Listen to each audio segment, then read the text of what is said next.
WaveCon 2024 is going to be here before we know it, August 2nd through the 4th. It is Blind Wave University is the theme this time, and we are hosting it at Marietta College. Remember, tickets are limited and on sale now. Head over to blindwave.com/wavecon to buy your tickets today and enroll in Blind Wave University. Class dismissed.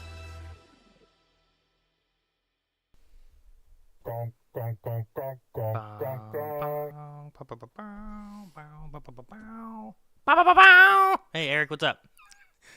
You've been singing for 50 minutes. Well, I was excited, and our audio wasn't working here, so I thought I would fill in the blank. And it was beautiful. See? Thank you so much. Welcome, everybody. This is going to be a fun podcast. I'm excited. Yeah? Yeah, because we're close to May 4th, and this next couple weeks for Wave Squadron is going to have all kinds of fun stuff coming. So much cool stuff, Aaron. Which we have Bad Batch that's been wrapping up. Yeah. So we have one more week left of that, which is sad, but I'm excited to see where it goes with that. Mm-hmm. And I have tons of ideas or predictions or things that could happen. But it feels like they have a lot to do. Yeah, I know.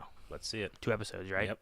So that's going happening. on. So that's all that's happening this next week? Is that what you're Well, saying? it depends. Did anybody in chat happen to watch our reaction to Bad Batch? Doubt it. That went up just this last night, right? Or this morning or something. It is in there. It's available. It Did is. you guys see anything talked about on there? Mm-hmm. If you didn't watch us talk, Mm-hmm. you might have missed something coming. When's that coming, Eric? Saturday? Saturday. This Saturday. This Saturday, 3 p.m. Eastern Standard Time, we'll be premiering a video that is us going through the first part of Star Wars Darth Maul, Son of Dathomir. Yes. Yeah. It's going to be fun. It's a lot of fun. It's a video, not a stream, a video of us reading through that first part. And then part 2 will also be premiering the next following week, which just happens to be May 4th. May 4th. Now, Eric says part 1 and part 2, but those parts are the first half, which is like 2 comics, and then the second half, which is another 2 comics. Absolutely. Yep. So just to help clarify that a little bit in case anyone has any questions. But yeah. We brought Calvin in. We had a lot of fun doing the voices and sound effects. Yes. They sound perfect. It sounds perfect. You're absolutely going to be transported to a galaxy far, far away with those videos, and I can't wait. I can't wait to watch with people because I'll be in chat as well. I think you're going to try to be there. I'm trying to be in chat this weekend. We have soccer games and stuff, but I'm planning on trying to participate in that as well. It's going to be a lot of fun. Yes. Right here on Wave Squadron. So we have those. All that's coming up here in the next week. And with May 4th, we also have Tales of the Empire coming out. We do, yeah. I'm excited to see what that is going to cover. Mm-hmm. I had to mention because one of Melanie's favorite characters is involved in that. Yeah. And she's excited because she's been wanting like a Ahsoka with Ventress, with Barriss, with like she's crafted like this fanfic thing in her head of like I want these people to go on adventures together and stuff. Yeah. So whenever names come up, she's like, that's cool. Okay. So we'll see what happens with some of that storyline. Yeah. It's going to premiere on the 4th, which is a Saturday, so our reactions probably won't be able to get started until the following Monday, Tuesday, whenever we can get them done. Mm-hmm. Yeah, so we'll see when it comes to that, too. Yeah. I can't wait. Do you have any last-minute predictions? Because that's coming up. For that? Yeah. No, not specific. I not really. I don't know what to expect because with Barriss' storyline, like I assume it's going to be in a certain time frame and involve Inquisitors and stuff, and I don't know exactly where that will end or if we'll find out that she has been anyone specifically or anything, but that could be really fun. Mm-hmm. And then the other story involving Morgan Elsbeth. Yeah. Morgan, yeah. Mm-hmm. I mean, just more backstory on her could be really cool. I loved what they did with Dooku in the first Tales. Yeah. So I'm hoping to just love what I get out of this. What is the chances we see a small, little, tiny Marin cameo? I don't think so. You don't think so? No. I'm just saying, there's an opportunity. I suppose, but I don't know if the time frames will work for it. Maybe. He should be young. Yeah. He should be around Cal's age, I'm assuming. So Yeah. his age. But do you think we'll see Cal? No. But you think that we'll just go to just have Dathomir? Morgan Elsbeth from Dathomir. Dathomir We know stuff. that Grievous appears there. We know that Grievous was involved with like the destruction of the Night Sisters, and we know there's at least one survivor there. Yeah, I guess so. It could happen. Okay. I'm not gonna hold out hope for it, but if it happens, You will not trust to hope. I would love to see, because I don't think, has there been anything from those games coming into any visual media Yeah. separately? Sure. What? The Zepho had like a big horse kaiju one time. All right, sure. In Bad Batch. Yeah. The Zepho. That's all we got. So. There was also like a monster or so that was referenced recently. There too, was a right? monster referenced. Yeah. I forget what it was in. I want to say it was somewhere in Bad Batch, maybe mentioned. And then we went to Braca in the Bad Batch. That planet appeared. Sure. Yeah. Yeah. It works. Okay. All right. Well, maybe we'll get something with Jedi involved Absolutely. somewhere. Okay. I'd love to get more on the path, which could be a Barris thing, maybe. Yeah.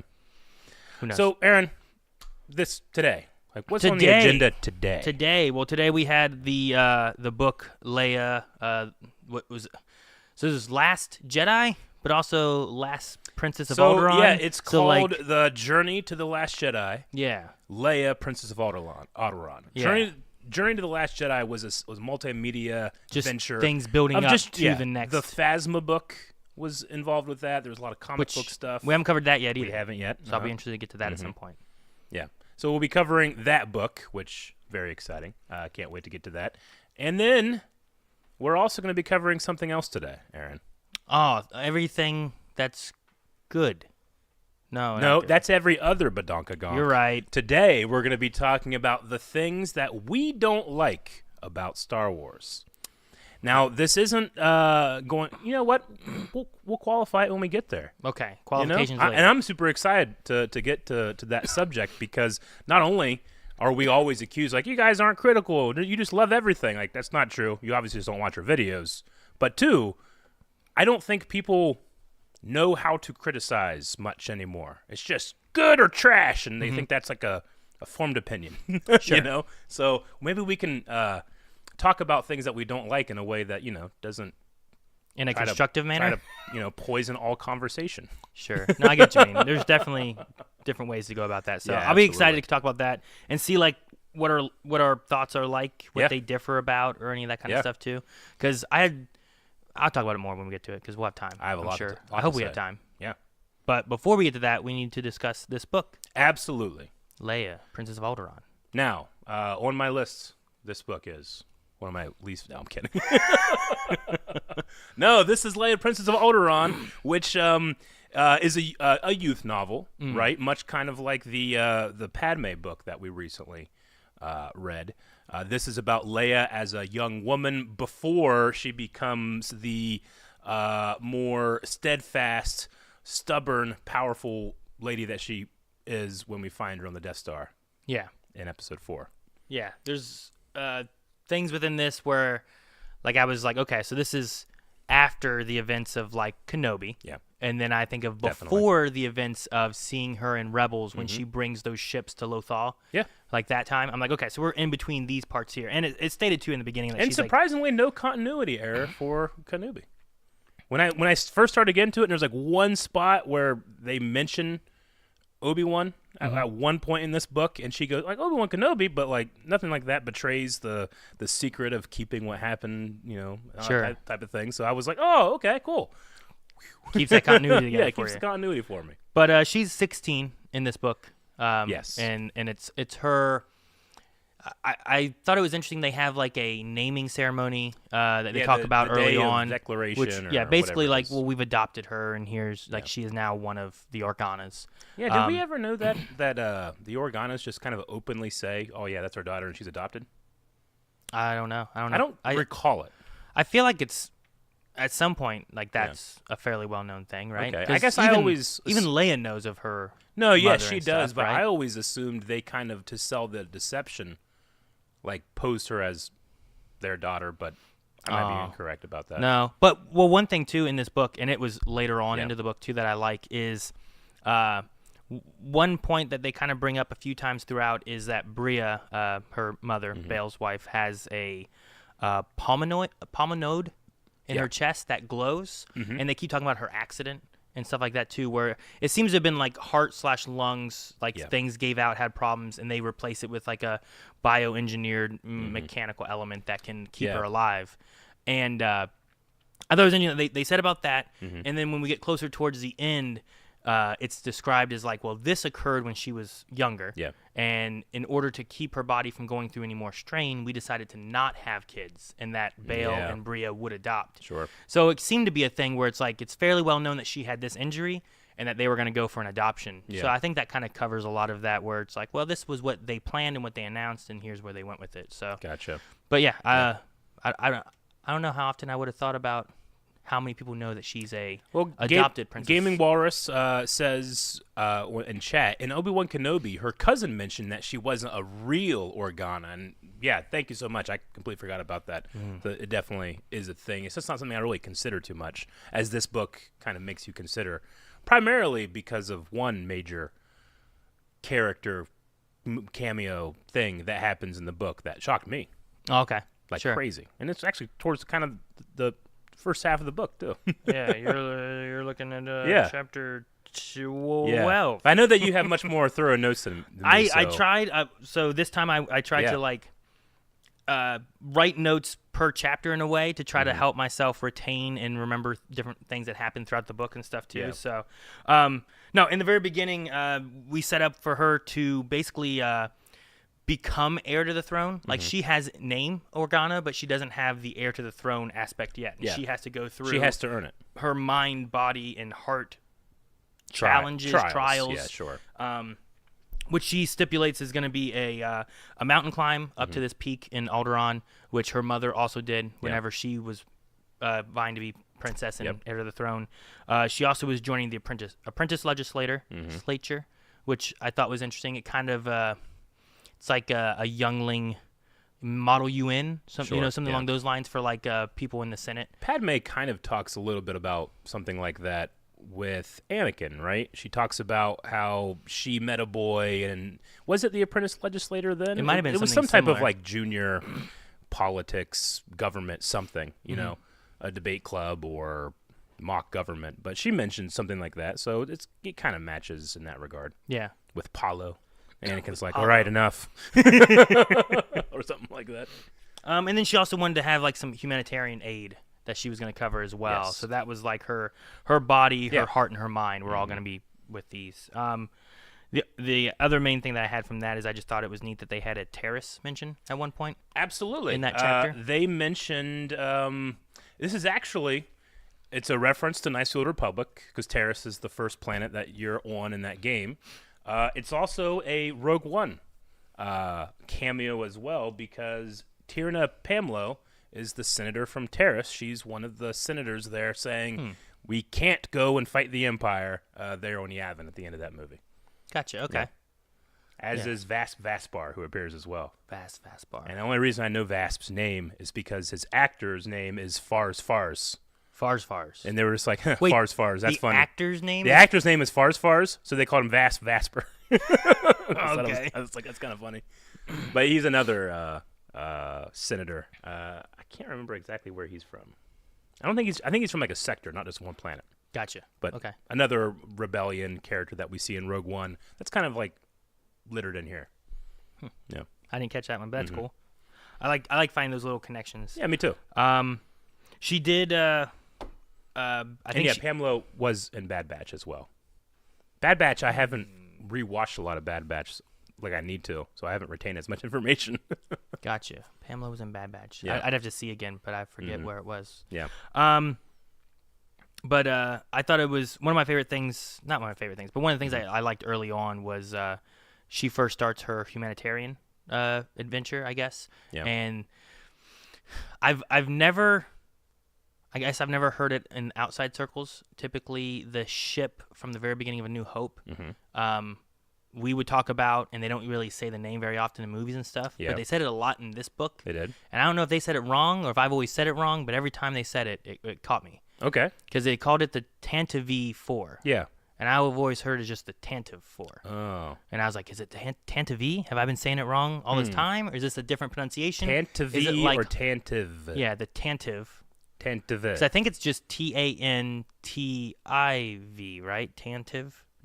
Tantive. Like I don't know, but I every time I heard it, I was like, it bothered me, and I wanted to know if I was right, if I was wrong, which way it was supposed to be. It's one of those like, well, I've only ever read it and then talked to my friends about it, and I feel like whenever we've talked, we called it Tantive. So I don't know which way it's supposed to be. I'm assuming V is the way it's supposed to be, but it's pronounced Tantive, says Irish Nexus. But I just never heard it that way. So that was one of the things where, as it was going through, I was like, all right, okay, keep that in mind. I just try to go by it. But we could call it the Sunrider. The Sunrider. It's a very obscure reference in that there used to be in the old canon, before we were able to cut all this stuff off and start anew, there was a weird confusion about which ship is the Tantive 4 versus like the Tantive 3 versus like, I think it was called the Sunrider or something like that, where like something happened, somebody at Lucasfilm gave an answer and it was the wrong answer. Really? And like the identity of that ship got like lost in the mix at some point. Huh. Did not know that. Okay. Yeah. But she uses the Tantive or Tantive to go to Wobani. To Wobani. And to a beautiful Wobani where nothing bad ever happens. Well, it's pretty rough and taking rough. over, and like she's trying to give people food and Yeah. people are struggling. I liked her creative way of trying to save people. Was like, we're only allowed to leave with people that we have like documented as workers on the ship. Yeah. It's like, well, how many people could we fit on the ship to work for us? Like 100. It's like, okay. And they went and found 100 people who were struggling, starving, old, sick, and fit in jobs to get them on the ship, to get them off world, to go and try to help them and stuff. And it was a very nice gesture. Yeah, I thought it was a neat like loophole of her thinking through with it. But then I think like it wasn't great, but it was nice for her at the point. There's a reason that's not necessarily the action that's being taken by the loose collection of rebels right now. Yeah, because it gathers attention. Yeah, it does. So. But no, that was all the early parts. I thought it was a nice introduction to Leia, getting to know her heart, like her mindset and stuff too. And we've seen her in Kenobi and stuff, and how like almost fearless she can be. And I think this book did a good job of kind of like building upon that too. Of like, here's how fearless she can be and what she goes through and whatnot. So. And I mean, she's a young girl, and there's a good looking dude in this too. There is, yeah. When they start doing their apprentice legislature. We meet a lot of people. We do. A lot of people. There's a lot of people in that grouping. Like Sam, who's like a snake. Yeah, which I always try to look up like the spellings of characters' names. Sam's spelling is SSSAMM. Sam, because he's a serpent. You know? Okay. And his last name is Ashen. ASHSSSEN. All right. So we had Sam. Yeah. We had Keir Damati. I think it's Damati, which turns to become a love interest for Leia. He's a resident from Alderaan in the youth legislative thing. Yeah. But yeah, he's very Alderaan centric. He is. Very much so. There's a few others too. There was that one guy from Coruscant, Chris. The last name was Chrysani or something. Chaslin Stevis. Yeah. Stevis, I think. Yep. Chaslin. Harp, I think, was another one. A few others, but then there was also Amelin. Holdo. Amelin Holdo. And I was like, oh, Holdo. Yeah. Now cool. With this being like the build up to The Last Jedi, this book came out before The Last Jedi, so a lot of people were introduced to Vice Admiral Holdo in this book, and were able to inform that character a lot when they watched it the first time. I honestly would have enjoyed that. Yeah. Yeah. I thought that it brought a lot of interesting things that I never thought about Laura Dern's performance. Yeah, I want to rewatch the movie, having finished this and seeing how this Holdo kind of plays out to the end of the book. But no, I had a lot of fun with her. She's very younger mindset, and I don't know. I kept on thinking of like a almost like a very nature. There's astrological stuff that's tossed in with this. There's Very like very Luna Lovegood nature. for me. Luna Lovegood, yeah, something like that. Mhm. Almost like a, I want to say like almost like a hippie nature kind of mind is what I kept thinking about. Just kind of like getting like close to nature, looking for you the can snow show a character's owls and- strength without showing aggression. Yeah, Like that's what she is. I really enjoyed the way that a lot of like her kind of like sayings, a lot of her, these are turns of phrases, but she uses those turns of phrases to transmit very complicated ideas. I think that's kind of cool. yeah, And it makes sense why I think that she's an unconventional but vital part of the rebellion later. You know? I like that Leia. As we get more and more into the book, she's like, I think I'm beginning to speak Holdo. Like I'm understanding. Yeah, what I'm she starting means, to speak Holdo. Yeah. Because there's something that they have where they talk about, mirrors bend reflections or something like that. And then she's like, what? And she's like, wait, we could do this to bend the, and I was like, oh, like she had the idea and she just said it. I love when there's a point where Holdo's like, are we talking about the things we don't talk about? And she's like, That yes. was funny. Yeah. I like the part where she's like, did we find crime? But yeah, she's a very young character in the book. Yeah. But I enjoyed her a lot in this book, and it really did kind of add. I kept trying to think about Holdo in the movie and trying to like connect these two characters, and I was like, it's kind of cool. And they talk about how bright and vibrant she is, and a lot of things she wears and everything, and Yeah. Absolutely. so it was definitely cool to have her, and she was like a fun sidekick to Leia in some different elements of it. I'll get to another one of her parts later on that I really liked. Okay. But what did you think of? We talked about Holdo. We thought of Holdo, but we already had experience with them. What did you think of Kier? Of Kier? Yeah. I like Kier. I mean, he's a little, it's a youth novel, so he doesn't have like the most depth from a character, but I did like what his presence brought about, which is one of my favorite scenes in the book between Leia and Brea. I think that's how you say Brea's name. Brea Organa, the queen of Alderaan.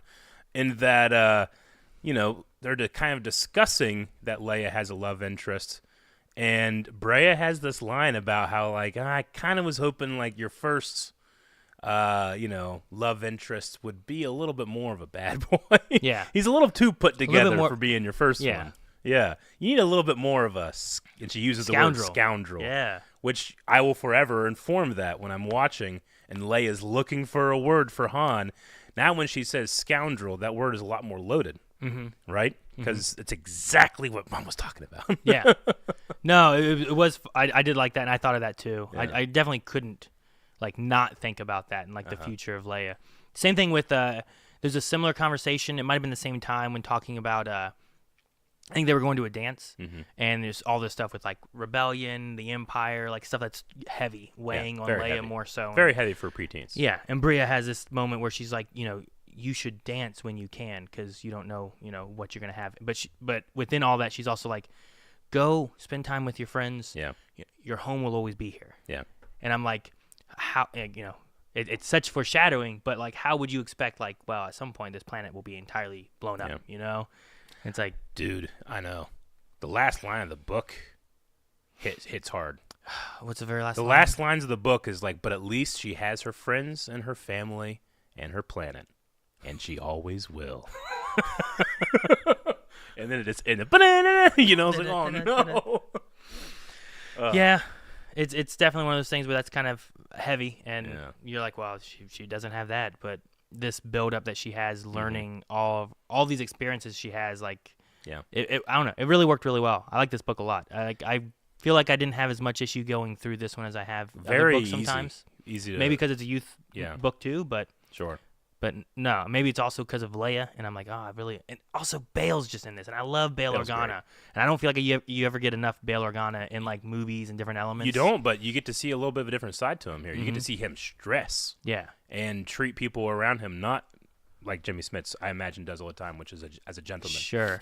I mean, there is one whenever like, sure, he's stressed, but there's a Senate like summoning. Yeah. Right? They've summoned all of the Senate. It's a mandatory meeting, and Leia and Kier go, and they're sitting there, perhaps a little too close together. Yeah. And Bail Organa comes in, and I love how he looks at me and he raises an eyebrow at me, like almost like mocking, like, "Ooh, what's going on over here?" And I picture Jimmy Smits doing that, and I'm like, I love that. But at the same time, he has this element of like, something terrible has either happened or is going to happen. This is not going to be a good meeting. Yeah. And that's when you learn about, I think it's Christophsis. Is that what it was? Christophsis, yeah. That these people are traitors and rebelling, and we've destroyed a whole city. Yeah. And oh, okay, Tarkin. Thank you. I just really Bale's anger in this is really interesting because we so rarely get to see him prioritize the things he loves versus his duty to those things, right? And here, like, he just, like, he'll put Leia in the way he feels about her. Like, obviously, he cares a lot about her, but, like, he starts to prioritize something over her. And then, like, she is such a force that she forces herself back to that priority list. Sure. But not in a way that takes the rebellion out, but, you know, cares for it as well. I just really liked that evolution for what we saw here. It, you know, the resolution was kind of quick with it, but I really did enjoy it. Yeah. And Nexus also said, like, the last line of the book is, "And the Empire could never take them away." That is the line. Yeah. Yeah. I just thought that was sad to an otherwise fun book. It was. I mean, you say it's not all happy. No, I mean, but like you have moments where like their first like test as like the legislatures or whatever they're doing is to climb this mountain, and then the person that took them up it is like, all right, I'm gonna sled back down. Yep. Good luck getting back. Good luck. If you don't make it, you're kicked out. And they start doing that, and I think it was Harp that gets hurt. And then the team like splits off into two. Yeah. There's the team who stays with the person that's hurt, trying to get them down the mountain, and the other team who's like, no, we're going anyway, and you're not going to slow us down. But through that, between Leia and everyone working together, Holdo comes up with like a plan that Leia didn't understand right away, and then like, oh, make this tent into a sled, and then Sam like fits themselves into this thing and makes the walls, and they slide down this mountain. And I was like, well, that's really cool. And they beat the other team down there. And like, there's those elements where it's like, well, this is trouble, but then it's some fun, you know? Same thing happened with the Kier thing. I really like that, which had it was a fun moment there. They're like on the side of the mountain, right? And Kier's like equipment broke, his field generator, which I thought was an interesting thing. Those are cool things, like little like safety nets. Almost, I don't ever remember anything with field generators before, and I was like, that's a cool idea. Where it's sometimes you could be like, well, that's how someone lived a far jump or fall or something, but it depends if they have them very often. Personal shields have been a thing. Like we mentioned personal shields in the Padme book recently. When you play Jedi Outcast, you have to refill your health and your shields. Yeah. You know, that type of thing. But the moment there I thought was really cool because you had, and it might have been, was it the only moment, where Leia has a like tapping into the Force type of moment to save Kier on this mountainside. And I was like, well, that's really cool because it's not a thing that she tends to use a lot, but it should still be there. And this is just one of those moments where it's like she's pushing away her fear, everything seems clear, and she does what she has to do kind of thing. Yeah. And maybe that's just a lot of like how Leia kind of operates, and she just pushes the fear away, but she doesn't realize what she's doing as she's growing up. I get what you mean. We don't often see Leia intuitively use the Force like we do with Luke. Yeah. Right? But Luke tends to, I mean, if we compare their backgrounds, the support systems they had, how desperate one might feel, how much full of hope one might be, you know, those are factors, I suppose, that can affect you more or not with the Force, but she tends to be more capable on her own. Yeah. So you never really feel like, man, it'd be great if we had some, you know, hand of God come down and touch this event. Well, she even survives the mudslide. She does. Just from using her field generator and just thinking on her feet. Yeah, she does. So I like the quick-witted, like, figuring things out really quick and finding a way through. It does a good job with that. Agreed. Which, I mean, she figured out through... I like this a lot. Like I said about liking Bail Organa a lot, but through doing her studies at the legislature and stuff, she looks into an attack on like a frigate that occurs around Wobani and tracks down suspicious activity, and it leads her to Crate. Yeah. And I was like, Crate, oh, it's so cool to have them kind of like loop in this, because we know there's an old base there. We didn't really get a reason as to old rebellion base. What happened with this base, or you know why it's abandoned, who was here before. But we find out that they get to Crate, and Bail Organa has been here with a group, and this has been one of their earlier bases that they have set up. And I was like, well, that's really cool.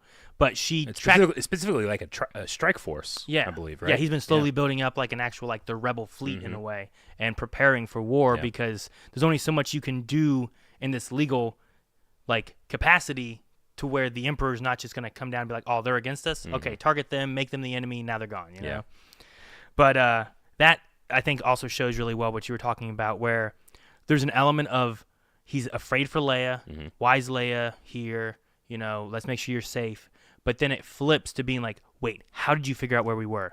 And it's like, don't tell me, I don't care about anything else. How'd you find out? Because if you found out, anyone could find out. Anybody can find out. Yeah. And it's that priority list, right? Where it's like, when it's about him and her, that's where it is. But when it starts being about all the other lives that he's kind of like in charge of, it shifts. And I think that's why he struggles so hard with Leia being involved. There's a point when like him and Bria are trying to decide how involved Leia should be, and Organa Bale is against it and doesn't want to be a part of that. And I think that's wise because like he cares for her and he wants her to be safe, but when it comes to like a whole bunch of lives versus hers, it puts him in a difficult position where he's like, I don't want to sacrifice Leia, but I have to. All of the rebellion in the galaxy versus just my daughter is a very hard decision for him to make, and he doesn't want to be put there. Yeah, there definitely is a feeling of either characters appealing to hope or just hoping that hope will come later. Because they often will be like, well, if this happens, and it's very likely to, we'll all be dead. And they all kind of just like, we have no plan for that. We'll just hope for the best. Yeah. That's all we can do. We'll see what happens. Yeah. And I don't think that they're too used to that with how careful they are. Yeah. No, I agree. The idea of hope, I mean, and that's a good theme throughout most of Star Wars and stuff too, but it's just... I mean, it goes throughout fantasy stories, and Star Wars is a fantasy show. Yeah, even movie. Lord of the Rings has both now. Everything, book, comics, video games, stage play. I'm sure. Stage play, theme park, Star Wars the musical. Man. But I did enjoy getting to see like here's how Leia discovers, because like in Ahsoka.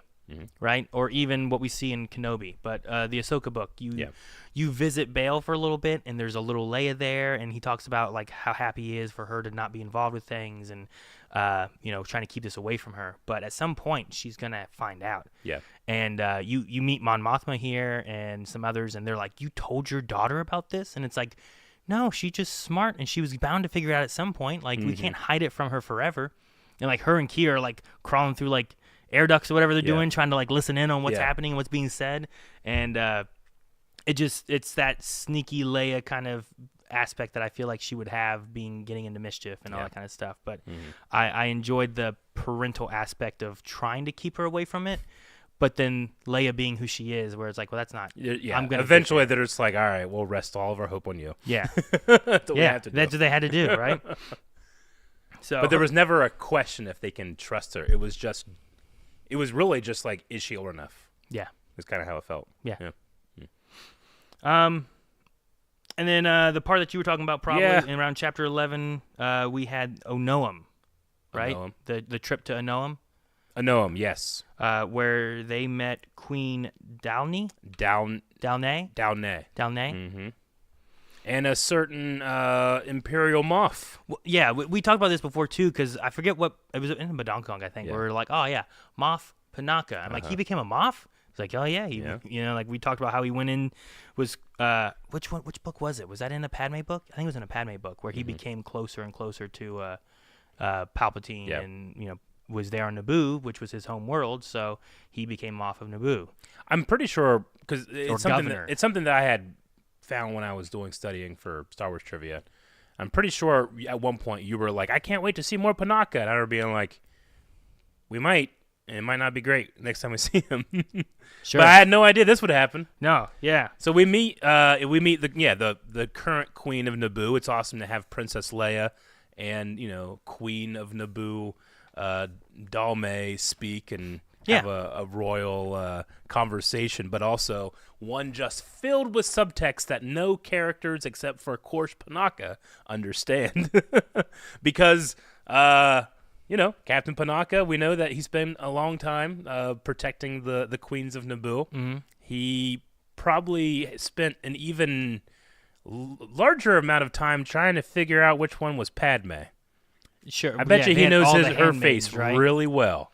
I bet you he can see like, oh, that's her set of eyes, or that's her nose, That or one's that's her. That one's her. So of course Panaka takes one look at Leia and is like, that's Padme's daughter. He doesn't say it. No, but he asks a bunch of questions. He about asks it, right? so many. He's like, this is impossible. It can't happen. But wait, you're adopted? Yeah, you look familiar. Yeah. When were you born? Who's your father? That tracks pretty close, Yeah. you know? And I bet having a Queen of Naboo right next to her didn't help either, right? Because even if you just saw her and were talking to her otherwise, maybe you would. But wait, Queen of Naboo and her. Wait, if I put... Oh, wait. Yeah. I just imagine if Panaka is, which I'm assuming he definitely is, if he's in on the idea that she always has handmaidens that look just like him, if that were me, I'd be playing the game of like, which one's Padme? And I'd be trying to figure it out. And I feel like that would... I won't get tricked. Yeah, We'll trick everyone else. exactly. I'm going to know who I just feel like that assumption I'm making, like, made him ready for this meeting in that I can find Padme's face anywhere, even in the face of her secret daughter. Yeah. And it felt like he was going to go and talk to someone about, what was it? I'm going to go talk to Palpatine and let him know what a amazing daughter the people of Alderaan have, or something like that, right? Like, it was like he's a Palpatine loyalist. He's gonna tell Palpatine this is gonna be bad. It was gonna be bad, and then everything exploded. Yes, and that's, I mean, it's no small feat to kill a movie character.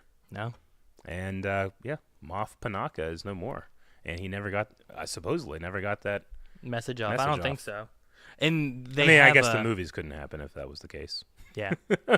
And it felt like, too, Bria had the same concerns because she really wanted to know what Panaka said and what was going on. And, like, there was I don't know, just like a concern of, like, are you sure he didn't message anyone? What exactly did he say? You know, stuff like that. And I imagine Leia's just like, this is really weird. What is this about? And doesn't get told exactly what's going on. But I understand why Bria is concerned. Me too. Also, I thought it was interesting that, like, that was one of the higher-ups that they were like, we thought maybe could have been a contact or someone, but there's also such a loyalty that he has that I don't know if it would have worked out.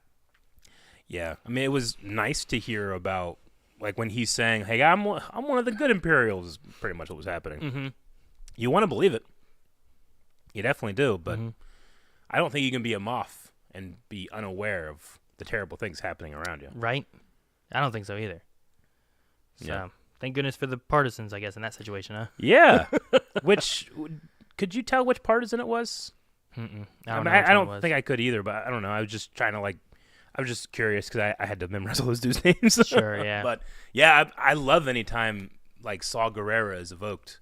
It's always just the rest of the rebellion being like, yeah, it really is. yeah. And Leia really, like, looks at, like, oh, Saw, that's what he does, but that's not what my parents do. And then slowly learns more and more of, like, they're gearing up for war. Yeah. And meanwhile, you have Kira being like, they shouldn't do this on Alderaan. This is terrible. Like, what happened on Christophsis could happen here, and starts really getting worried about a lot of that. Yeah.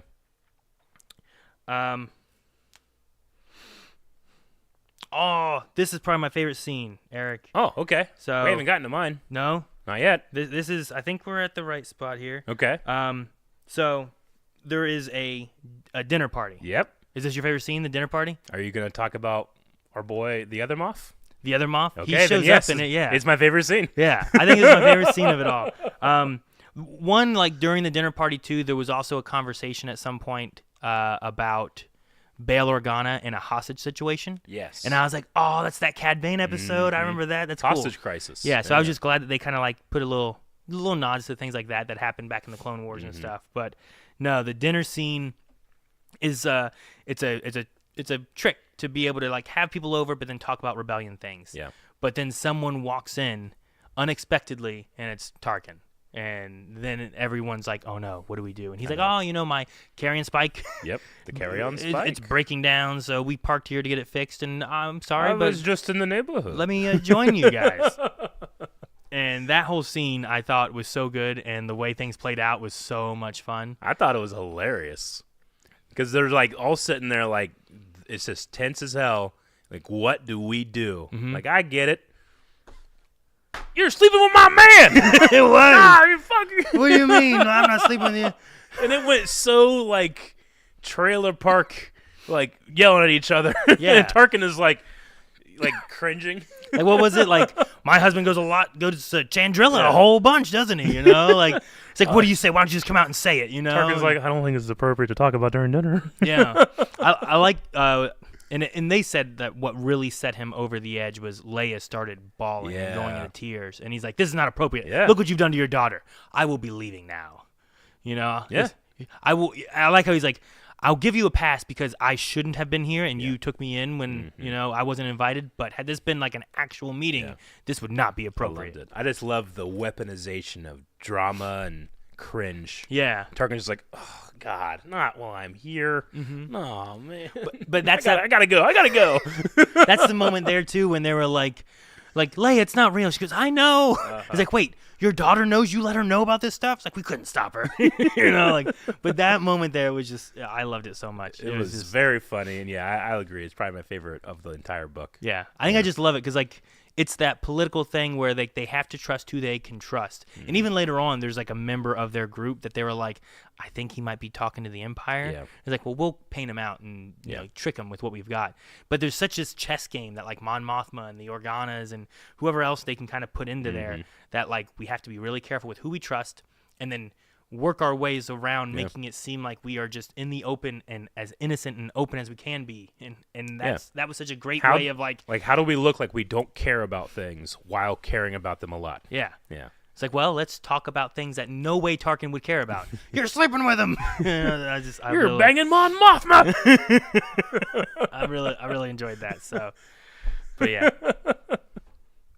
That was probably my favorite scene in the whole book, just because of having those characters having to do that. Yeah. And like even Bale's like, honey, not now or not here, And I liked how they described. I think it was Bria who was like, just come. Like my mom was like, just come out and say it. Quit being afraid. And like she stands up very like queen-like and and just like has a very like appropriate thing, but it's still being like, he spends a lot of time in Chandrilla, and I thought it was great. Yeah.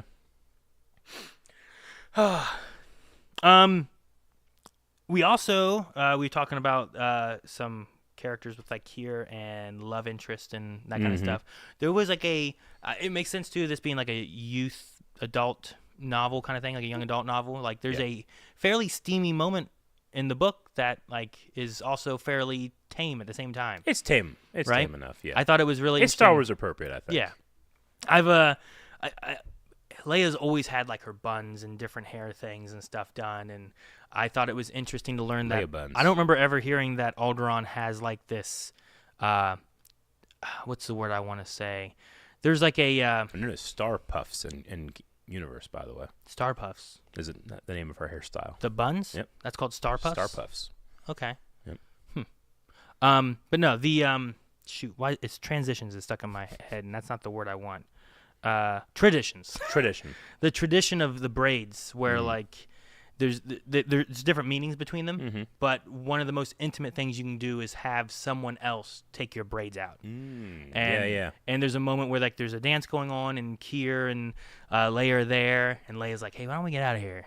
He's like, are we supposed to? Can we do that? He's like, yeah, let's just go. And they go to the gardens, and there's a moment there where he pulls out one pin and like looks at her like, what were you thinking?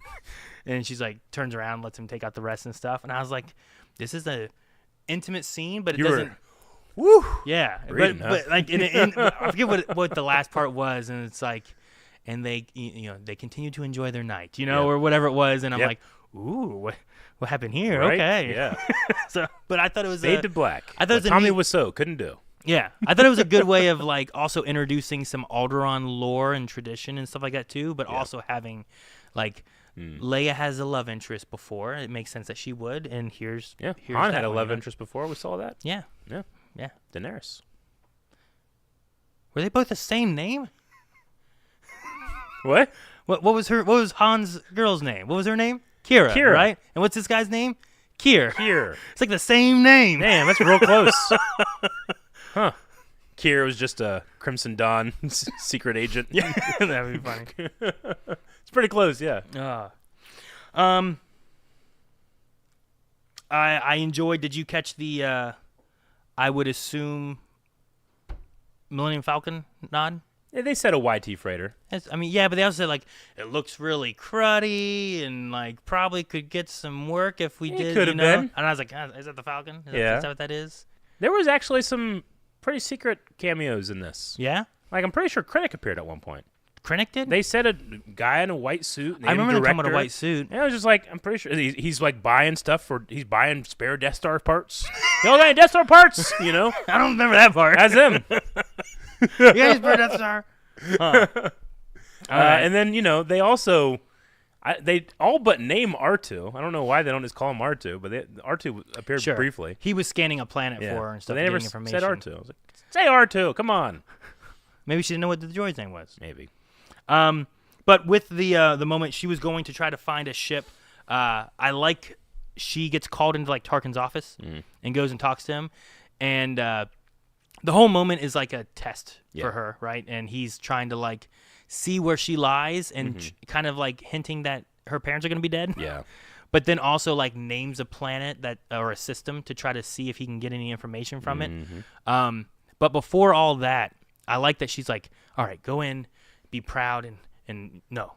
He wants innocent and demure. Yeah. It's like, okay, we're going to do that. That's what we're going to go in for. Yeah. And I was thinking about whenever he's looking for the rebel base, and when she tells him the truth of where the rebel base, it's like Dantooine. It's on Dantooine. Like she's so much more like this moment where she's quiet and looking down and everything they described about like this is what he will believe this. That's exactly what she does there, and he believes that she lied to us, like that moment. No, you're right. Like, because at least in the book, we get to go inside of her mind, and like she is putting on performances, which kind of informs like one of those things that you kind of you wave away because it's a movie and who cares. But it's like Carrie Fisher uses a British accent sometimes. Governor talking, like she like falls into like a performance sometimes whenever she's speaking, depending on who she's speaking to. Yeah. So it kind of like informs that a little tiny bit. Sure. I just thought it was neat that like the thing that we're thinking about here is that this is what he will like and believe. Yeah. And that's what she falls into later there when she lies to him then as well. Yeah. And I was like, that's just kind of neat. I don't know if they were intending that, but that's how I took it. And I was like, that's kind of cool. I wonder how openly hostile she is to him. Sure. Like between now and episode 4. Yeah, because whenever she's like, I recognize your foul stench, I was brought on board. Like she goes hard. Like she cuts deep. Okay. Yeah, if that was on Twitter, people would be ratioing it. Yeah, like you would figure that she'd come in and be like, Tarkin, what's going on? This is a mistake. Yeah. I was on this. But she goes hard at him. So, yeah, I wonder their experiences together in between there. Yeah. Which is, how old is she? Nothing you can do 18 in New Hope? 19. 19? I believe so. Okay, so we have like 3 years between like this book and there then. Yeah. Which isn't that much, but, I don't know, fact check me on that, but I think both Luke and Leia are 19 in that. 19? But, yeah, I like that. She then has to call her mom and Mon Mothma, tell them that she's, here's the information I found. They know about this system. They're going to go. Dad's in trouble. No one can go. Only you can go. Were you worried that she was just going to get followed by Moff Tarkin's agents? There was a part of me that was just like, what if this is the plan? Tell her a couple things, see if she freaks out, follow her. Yeah. The things I was worried about the most was like, okay, I don't know what happens with Kier. Yeah. I was like, Kier is not in the future that I know of. Sure. But will he be gone? You were thinking of like maybe a straight up betrayal by Kier. Yeah, I'm like, will he be betrayed or a betrayer? Will he be sacrificed to save Leia? Something like that. And I was like, I don't know what route we're going to go with this. So that was my main concern kind of going through this part here. Okay. What'd you think of the people she had take her on the ship? Like Holdo gets a hold of the Chow Huttons. They're like a fish species. Akko Quinto is their leader. Yeah, I liked it. They, obviously she saves them in the beginning of the book. She brings medicine, I believe, right? And they won't accept it. But she's like, you got to. It's like, look, if you trade a favor, then we can't accept it because we don't take charity. We help each other. That's what they do. And by the end of the book, like, Leia, he's kind of like, now you know us. Yeah. This is what we do. I loved him. I thought they were great. Yeah. I like it too because it was like, we owe you a favor. We will repay the favor. And he's like, no, I got to let you know. Your people could die. It's like, you think? Like, you betray our honor by not trusting our favor. And he's like, no, I just need you to know this. And he's like, fine. We're still going to do it, and there's gonna be 5 more ships there. Yeah. And I was like, it's such an honorable, like, we will do this. And I liked him so much. I was like, I gotta look them up on Wikipedia and see if I can learn more about him. I looked up a picture of them, like the little like frog-like looking frog kind of dudes, people, not like the. I won't even say frog dudes because the Wikipedia article talks about how throughout their life they have 5 genders, and depending on where they are in their life stage, they refer to their past or future by different pronouns depending on that gender. I'm like, that's really interesting to think about. Huh. Yeah. I didn't know that. That's it's cool. just part of their society and biology, I suppose. Gotcha. Yeah. Okay. Chow Hutta sounds familiar, but I didn't recognize anything specifically with that. So I just thought it kept was hearing kinda cool. Hutta. Hutta? Like hut. And I was saying, Chow Hutta, now Hutta, oh no. Gotcha. But no, yeah. it's not. It's double D's, I think, right? Frog people. Froggy people. Yeah. Double D's. But not like Pong Krell Mm-hmm. or Dex. Not Right. those kind of frog people. No. All right, and then like we're towards the end of the book. Yeah, we are. I'm glad that Bale kind of came around. I mean, I figured he would, but he came around and being like, I've been fighting this, but your age needs to be involved. Your age is your generation is the ones who are going to be taking over from us, and you need to know what you're fighting for, as opposed to like some of the other younger kids who just, like, if they just fall in line with the Empire, then they're going to believe their parents are betrayers, and they're not going to go with that, right? So you really do need to involve the next generation, but try to keep them understanding. I love that they talked about, like, you can join when you can lie. Like, that was kind of like if you can't lie and do that, then it's not going to work. Yeah. And we see different elements in this book of, like, the dinner party, of that exact thing being what we need, of Leia not giving away anything when Tarkin says one word, that all he's looking for is, do you recognize this? We've read Tarkin now, so we know just how good he is at that. Leia has to be better. Yeah. She has to be so good, he needs to think she's not playing. Yeah. But by the end, he knows that she is. Yeah.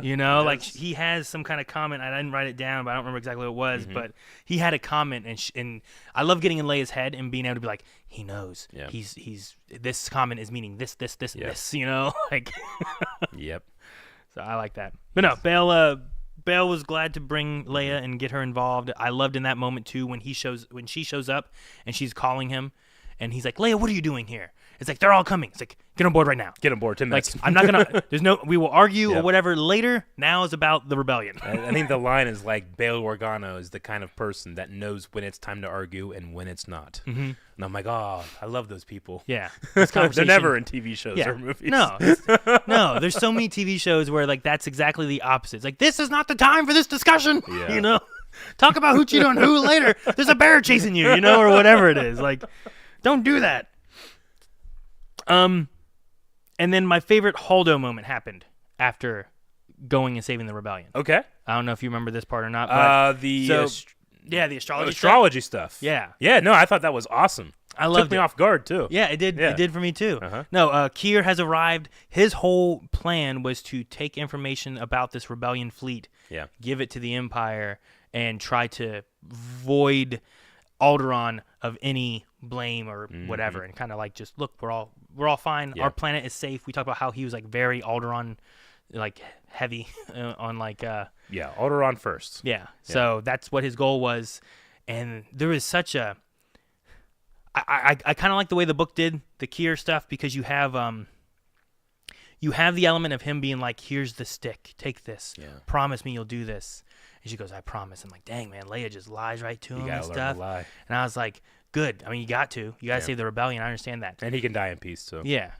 But then they bring him in and they do the thing about like the body falls and everything becomes real. And like that part, I got sad when Leia got sad. And I was like, oh, man. Like, it was done really well. So like, I got that element of being like, yeah, good. You have to do this. It's in the wrong.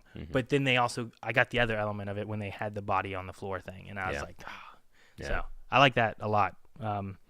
But then Holdo had a transmission that came in from another Imperial, and I thought it was so good, where she's like, "Hey, y'all, how you doing?" Like, just so disarming, so annoying. Yeah, it really was. He's just like he's just trying to get. They use cringe as a weapon in this so much. They did. But yeah, there's this great thing where he's like, "Hey, we did a scan of your ship, and we're detecting signatures just based on the radiation." that you've been in places that you should not be. Yeah. And because she's really into astrology and how heavenly bodies can affect her lives, she also the ionization of different like, to stars know that and she stuff. has to know real science too. And she pulls it out immediately. And Leia says, like, I don't know. She gives like a certain amount of time. I never would have thought of that. How'd you think about it so far? Yeah. She named another system that had similar ionization and played off of like, I was there studying astrology. What it's like when you. And she goes on a thing. Was like, did you know that if you're from this planet, you actually have this astrological sign, but if you're from this planet, at the same time, you'd have this astrological sign. And the guy like, thanks. You know what? We're just gonna let you go. Yep. Just be careful next time. He's like, but you don't want to chat with me. I had so much fun with that element of Holdo, just having like a great lying moment, but picking out something that was like, this is very specific and really helped everything too. Yeah, no, that was really cool. So I think it was like Sheely or something like that. It was like some kind of system that she mentioned. So. Something like that. Yeah, she calls him very virile. That's right, Nexus. She says something like that. Yes, and you sound very like virile. Oh yeah, they said like that, his second captain's like he like laughs and then coughs it out. What? Like, Shut up! Hangs up on her. Yeah, damn kids, get out of here. It was I love that. That part was so good. And then we kind of wrap up the rest of the story bits here with I liked Bale, like he went and told the Damatis like Kier's death and that, and he's talk about how hard it was and stuff. Said too. that they made up a story that he saved the Princess of Alderaan, and he's gonna have a place on the like the royal graveyard or something, right? And they took him to like a place where like this overlooks like this water and this forest or whatever, and like it'd be a great view, and he would have loved it because there was a point whenever he was talking about another place, and he's like, this place is almost as beautiful as Alderaan, but like it still didn't reach how beautiful Alderaan was. Which I mean, it's a very nice gesture, but ultimately is incredibly sad because that kid gave his life to save Alderaan and only Alderaan. But instead, Leia doesn't do that, and she uses his sacrifice to ultimately help save the galaxy, but not Alderaan. Yeah. And not his final resting spot. No. That beautiful place and that honor that he was given is gone in a flash of green. In like 3 more years. The Empire can't take that from us, huh? Yeah. Yep. No. Very sad. I also got a little teared up. There's Kier offered. So one of the things we talked about was Leia has to climb a mountain, and she was talking about wanting to do it and how hard it was going to be. And Kier was like, "Well, I could go with you." Yeah. And she says like one person could go with me, and that's allowed on the journey. And we get to the end of the book, and she's climbing the mountain, and she gets to the top, and the person who's joined her is her mom. Yeah. Really cool. And I was like, oh. Awesome. And she talks about, we learned about her accident. And she's like, I haven't been up here since I climbed this when I was a little girl. Yeah. And the reason was that she climbed to the peak, and on her way back down is when like her heart failed and she had her accident. So like she's done this with her daughter now. Yeah. I don't know. She got something about that really like choked me up. Yeah, really I really cool. like that. Yeah. And even though we know that the end for a lot of the things that we found value in this is abrupt and soon, it's not without value. Yeah. Like that moment Leia will always remember. I think she says something like it was in that moment that Breha was like the most her mom has ever been. Like, she just looked at her so highly. I like the way they talked about like if anyone saw the queen now like dressed in her like in the garb she has for climbing this mountain. Yeah, she's just wearing like paramilitary stuff. As opposed to like her garb of like robes and royalty and stuff like that too. I like that comparison too. But like and this it is fits the most mom-like. Breha's, she's way more willing to put on that fit and fight than Bale is. Yeah. Like they talk about how they had a year-long argument about like, hey, how far do we take this? Because Breha's like, we'll take it as far as we need to, bitch, and show off our scars, Well, I loved whenever, I think it was whenever Leia first learned of Bale being involved with this. Yeah. He's like, does mom know? It's like, she started That's it. her idea. she All was, the things I've been saying, she's been giving to me up. yeah. And I was like, oh man, it was her idea first. I love that. That was good too, yeah. So it was really good with that. Yep. And then I just like once again they have the bookends where like the very first chapter we have Leia coming in to begin this 3 mind, body, heart like challenge thing. Yeah. And she comes in and when she comes in, there's guards there, and she's like, "Hey, how's the kid doing?" She's like, "All good," and like they treat her, a little younger. Yeah. But I liked how they talked about like now I come in and they treat me different. They treat me more like I'm an honored princess or queen or something. More like her parents. Yeah, versus like I'm the little kid coming through here. Yeah. And I just thought that was kind of a neat little comparison of her growth in the book too. Mm-hmm. I mean, we don't get to see it much. We probably would have seen it a lot more with Cara Dune if her character stuck around, because she was a character from Alderaan. But we had Lor Santeca in The Force Awakens. Like, to me, she's royalty. Like that means something to a lot of people in the galaxy. Mm-hmm. We don't get to see it much, but at least it opens that movie. Mm-hmm. Yeah. Great book, lots of fun. No, I had a lot of fun with this. Mm-hmm. Just some things I wasn't expecting. I love getting to see Panaka. I think Bail we don't get enough of in the movies and stuff, but Bria we get like none of. And I liked all that I got with Bria in this. Me too. And the, Leia. And reading this so soon after Obi-Wan Kenobi, it's really easy to imagine them. Yeah. In this regard. And Alderaan Leia, itself. Leia and Luke not having their parents and both having these adopted families that have taken them in. It's nice. Like we've gotten more with Luke and kind of like getting an idea of how he's been taken care of than we have with Leia. Yeah. Leia maybe more so with the Kenobi series. But getting to see like how she is with her mom and what that was like of her growing up is nice to see. So I don't know. I like that a lot. And how the ties of adopted family can be just as strong as blood ties. Yeah. No, you have that, and both of them are adopted, and then you get to the end of like episode 9, and she calls herself a Skywalker, and I don't think it's like you can't have that. I think it's like Luke and Leia who came from adopted families, and here is another lost individual. Yeah, I think that they may not be like we will be your parents, but I think it's like you are part of our family, and that's most of Star Wars. If you look at Grogu and Mandalorian, or if you look at different people, Omega and the Bad Batch or whatever, it's like this is our family is who we make it. Yep. The rebels from like. They're a found family, not a born family. You know what I mean? And it's the thing that Palpatine doesn't have. Like he has everything else, but he doesn't have love. He doesn't have that family. Really, he tries perversely. Yeah, but it doesn't work out, and is ultimately his undoing. Yeah. All right. Yeah. I don't know if you had anything else about the book. Those are most of my notes. I do have. Whenever we were talking before, we were talking about Wobani. And I was like, I swear I know Wobani from something. And then I was like, you were like, do you want me to tell you? And I was like, no, either I'll figure it out or I'll look it up or we'll talk about it on the podcast. But where did we have Wobani before? I never did look it up. Wobani is the prison planet that Jyn Erso is found on by K2SO. Okay. Yeah. They break into that Juggernaut vehicle and she hits him with a shovel. Yeah. That's Wobani. Yeah, and he hits Liana her. Halleck is like, her name there. We're rescuing you. Yeah. Congratulations, you're being rescued. That's what it is, yeah. Okay, I was thinking about, man, where is that? Wobani, which was this great planet that had all these resources, and now we see still in Rogue One, it's being strip mined by prisoners. Yeah. So good times. Right. I was wondering where that was. The Empire can't take everything from us. Not everything. But some people in chat were saying that it was Benthic Two Tubes that was the partisan. Oh, that's the one who blew up Panaka? Yeah. Oh. Okay. Good old Two Tubes. He saved us because he definitely would have told Palpatine. All right, that was Leia, Princess of Alderaan book discussion. We hope that you guys enjoyed. The next book that we're going to be reading is pretty similar in regards. This is Queen's Peril by E.K. Johnston.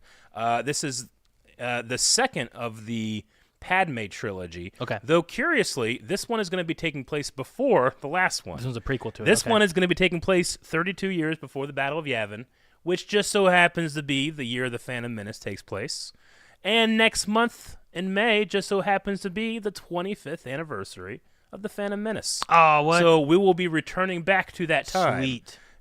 In the Queen's Peril. Almost like we planned it. Someone did. May 23rd will be the next Badonkagonk. Yep. So just a few days before May 25th. Yeah. So, but yeah. Absolutely. And then, let me know, too, if you guys enjoyed us, because this time I feel like I try to jump around less because of the way I took my notes. So I'll try to do this more if people enjoy the method of kind of going through more of the book individually rather than just kind of pinpointing things we really liked. Yeah, Reese Davies says, I really like this organized discussion style of going through the book. Gets a lot more talked about. Well, good. Yep. Good. We will lay that completely on Aaron's shoulders. All right.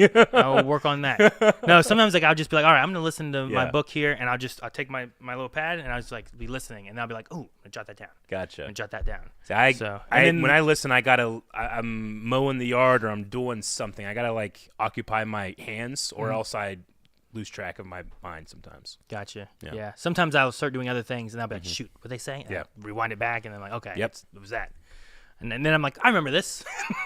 It's like, why'd I rewind it? It's like, because I didn't retain it. So writing it down, sometimes I retain it a little bit better. It's getting more difficult as I get older or as the world progresses. I don't know if the TikTok generations are big readers. Yeah, I don't know. You know? I've never been a big reader, so I'm glad to be able to do these things. It's a lot of fun. Me too. All right, guys. Well, we have only about 50 minutes to talk about the things we don't like about Star Wars. Surely we can get it all in 50 minutes. Yeah, I only had one thing. I got too many to list. All right, so I got to say... Well, how do we set this up? 23rd of May, was it for next time? Yes, 23rd of May will be the next time. 23rd, yes. Should be a Thursday. So I, going through this, I started a few different ways. At first I was like, okay, I'm going to try to pinpoint something I don't like in the sequels, something I don't like in the prequels, something I don't like in the original. You were just going general, I was just trying to do that. Find stuff. And then later on, I started being like, okay, I wonder if I can find one in each movie. Yeah. And I kept challenging myself, trying to find what is something I don't, whether it's something bigger, like plot holy, something smaller that's just well, that was weird. I don't understand what that is. So I don't necessarily have mine in an exact here is the order of which I dislike this stuff. Yeah. But I just kind of have some things. You're not ranking what you dislike. You're not saying I dislike this and no one else can like it. I have one thing that is at the top, and that's all I know. The rest you have of these, one thing at the top. Yeah. The rest of these things are kind of just among all that. I want to know the top thing. Gotcha. Yeah. It might be very different than what you're expecting it to be. So I'm so curious what yours are. You know some of mine. I'm pretty probably open and honest about the things I like and don't like. I also love to like things. I have to actively work at disliking stuff sometimes just because it's just a boring feeling to me. I'm just like, oh, okay, well, don't like that. You know what's awesome? Liking stuff. Yeah. No, yeah. That's not to say I force myself to like stuff. I think I'm just way more open to different ideas, things that I didn't think about, storytellers getting across something that I'm like, oh, I never thought about that. So I'm usually pretty open to stuff, but I got them. Well, I got them, and some of them are petty. And then there's well, then there's some things too where for episode 9, the idea that Palpatine's back, I can say I wish was seated in the other two movies more so. But I'm also really enjoying because I was like, well, Palpatine's probably still around. There was cloning stuff, EU, all that kind of stuff. But now they're filling in more of those gaps with other stories and stuff. Yeah, they are. So you could just the prequels benefit. I mean, the prequels which suffered without supplemental material. Yeah, and there's some other things too that this was a tricky part where there are some things that I don't like as much now for this stuff because of some things that have been added in otherwise. Good. Okay. So then do I blame it here? Yeah. Do I blame it here? So. To start off with, one thing that I think is kind of a weird element is Leia's memory of her mother. Yeah. Especially when you take into the prequels what happens. It's weird for her to kind of talk. I guess you go into the ideas of the Force. She was born, and in that small window of her life and her life kind of both being on that asteroid at the same time. Yeah. That's what she sensed from her. But... it also just has this weird... But also, that doesn't make sense. Yeah, it has a weird feeling. I remember her being really sad. Yeah. And I'm like, does she? That screams of what it is, which is just we're filling potholes. And sometimes when you fill potholes, it's still bumpy. Yeah. Yeah. Yeah. I get it. So, that's one of mine where I'm like, okay. Because I also want to make sure... it's distracting every time you watch. I understand. But then I'm like, do I blame that on what they did in the original trilogy, what they did in the prequel trilogy? I guess sometimes the prequel trilogy you only need to assign blame. Sometimes things just happen like that. Sure. Lucas I have different ideas than what I had in an off, hand line in 1980. Yeah. I mean, it happens. But it is something that, a lot of mine are, damn it, I wish I could watch this movie without thinking of this. And that's definitely one of them. Sure. Yeah. This is another one from episode 6 that I was like, if I'd never had memory of this, it wouldn't bother me. Okay. But it was just because they removed Nub nub. Yub nub. Yub nub. Da nub ba nub nub. That Yeah. song. I was like, man, I love that song, and they took it out. But that's not a plot thing. It was just Yeah. something when I was thinking That- myself. I okay, was like, that's just man, an extra, That's one of okay. those things where I was just like, man, I like that song. I wish Yeah. I wouldn't have taken it out. But I still have the old ones I could watch. You know. I mean, I prefer what we have now, but if someone comes up and like, I miss Yub Nub, I'm not going to be like, you fool. Let me tell you what the correct opinion is. But- I want to be like, sweet. I hope you get at least a good recording, or maybe like the original trilogy on Disney Plus or Right? something. Yeah. You know, That'd be cool. that's Like, awesome. I love that people love that song still. Yeah. I never really was super fond of it. I shouldn't say that. I had no opinion on it, and then my Star Wars fandom like caressed during the special edition, so it was an easy flip for me. Gotcha. Yeah. Yeah, I just remember it be like, what? It's gone now? Yeah. All right. Like a lot of older fans, like Like- Jedi Rocks. Like they hate Yeah. Jedi Rocks. They can't stand it. See, that's They one of can't those. stand that song, but I'm up there like, oh, get that! You know? Yeah, no, I love it too. Like, but I think that's one of those things where it wasn't like they still have the like the Yeah. piano. They still have that. There. little bit They of didn't it, like yeah. remove that really. They just added another one and it then did a little bit more. George Lucas had fun, and Yeah. it comes across. Which I mean, in Episode 6, they added more to the destruction of the Death Star and the fall of the Empire, and like here's Coruscant, here's Naboo, and I'm like, that's cool, especially when you take into account the prequels and Yeah. like you're seeing these other systems that we didn't get to see at all during the original trilogy Yeah. because we were focused on other locations and they didn't exist maybe quite yet or whatever. But I think it adds more to the general story. I just really liked Yub Nub, okay, so but that's not a huge one. that's not a huge one. I think the Leia, like, I remember being very sad. That Like, one- that one's a bigger like issue for me than Yub Nub. yeah, I think one's a preference. The other one, like, it's hard to reconcile. Yeah. If I just There's a lot didn't- of stuff hard to reconcile. If I just, as younger Aaron, never watched or didn't never heard Yub Nub song, Yeah. I wouldn't be like, oh man, it's missing. But I feel like if you're watching all of the movies now, you're still gonna get to that Leia part and be like, Sure. well, that's weird. How does she remember her there? Yeah. But I mean, to be fair, it's only that case because later material changes it, right? Like when it aired, I don't think anybody really thought of it as they're like, oh, okay, interesting, you know? My first one, are you good with yours? No, go ahead. My first one is not that. It does come from Rise of Skywalker, and it's the Sith blade of Ochi of Bastoon. The blade that when you stand at the right spot on this beach, The and dagger. and you put it, the dagger. You get it right into the right spot. It's going to show you where the Wayfinder is on the Death Star 2 destruction on this moon, and it's a big like bundle of controller cords handed to you. When you're like, wait, so this, if I press this button, it'll work. It's like, yeah, I think. Just you pick one. I don't, Yeah. it's so oddly put together. Sure. Because No, I mean, I I can agree. get like, okay, ancient Sith weapon. That I love the like Sith language stuff. Outlawed by the Republic. We had to reboot 3PO. I really love that we have this Endor New Moon or whatever, and the Company 77 and the stormtroopers that rebelled. Oh, that stuff's really cool. It's just that Ochi of Bastoon's blade that when standing right here does this on this superstructure that landed here in the water. So like, did he get here and he was like, Yeah. as he was No. making it? Doesn't make much sense to me. And I'm a person that not just enjoys trying to make sense of something. I find it as like a challenge sometimes, but there's no real good solution to that. Yeah. Which is why it's on my list. Yeah. Nope, that's on mine too. Yeah. It's definitely one of my things because I just put Death Star dagger. And I didn't go back and watch it. So Yeah. I was like, I remember watching that, and then later on being like, how exactly did that operate? Like, Sure. how did they get? Like, I feel like maybe I need a little bit more. Like, Yeah. why is this a thing? Sure. We've had things like that before, like Sifo Dyas and the clones in episode 2, where you're kind of like, wait, what's going on? You don't understand, and later it will be explained. Yeah. But for me, the dagger thing is more of a stopgap. Even if we learn more about it, like the Leia thing that you're talking about, that didn't happen for 20 years until he changed what the story was, right? Yeah.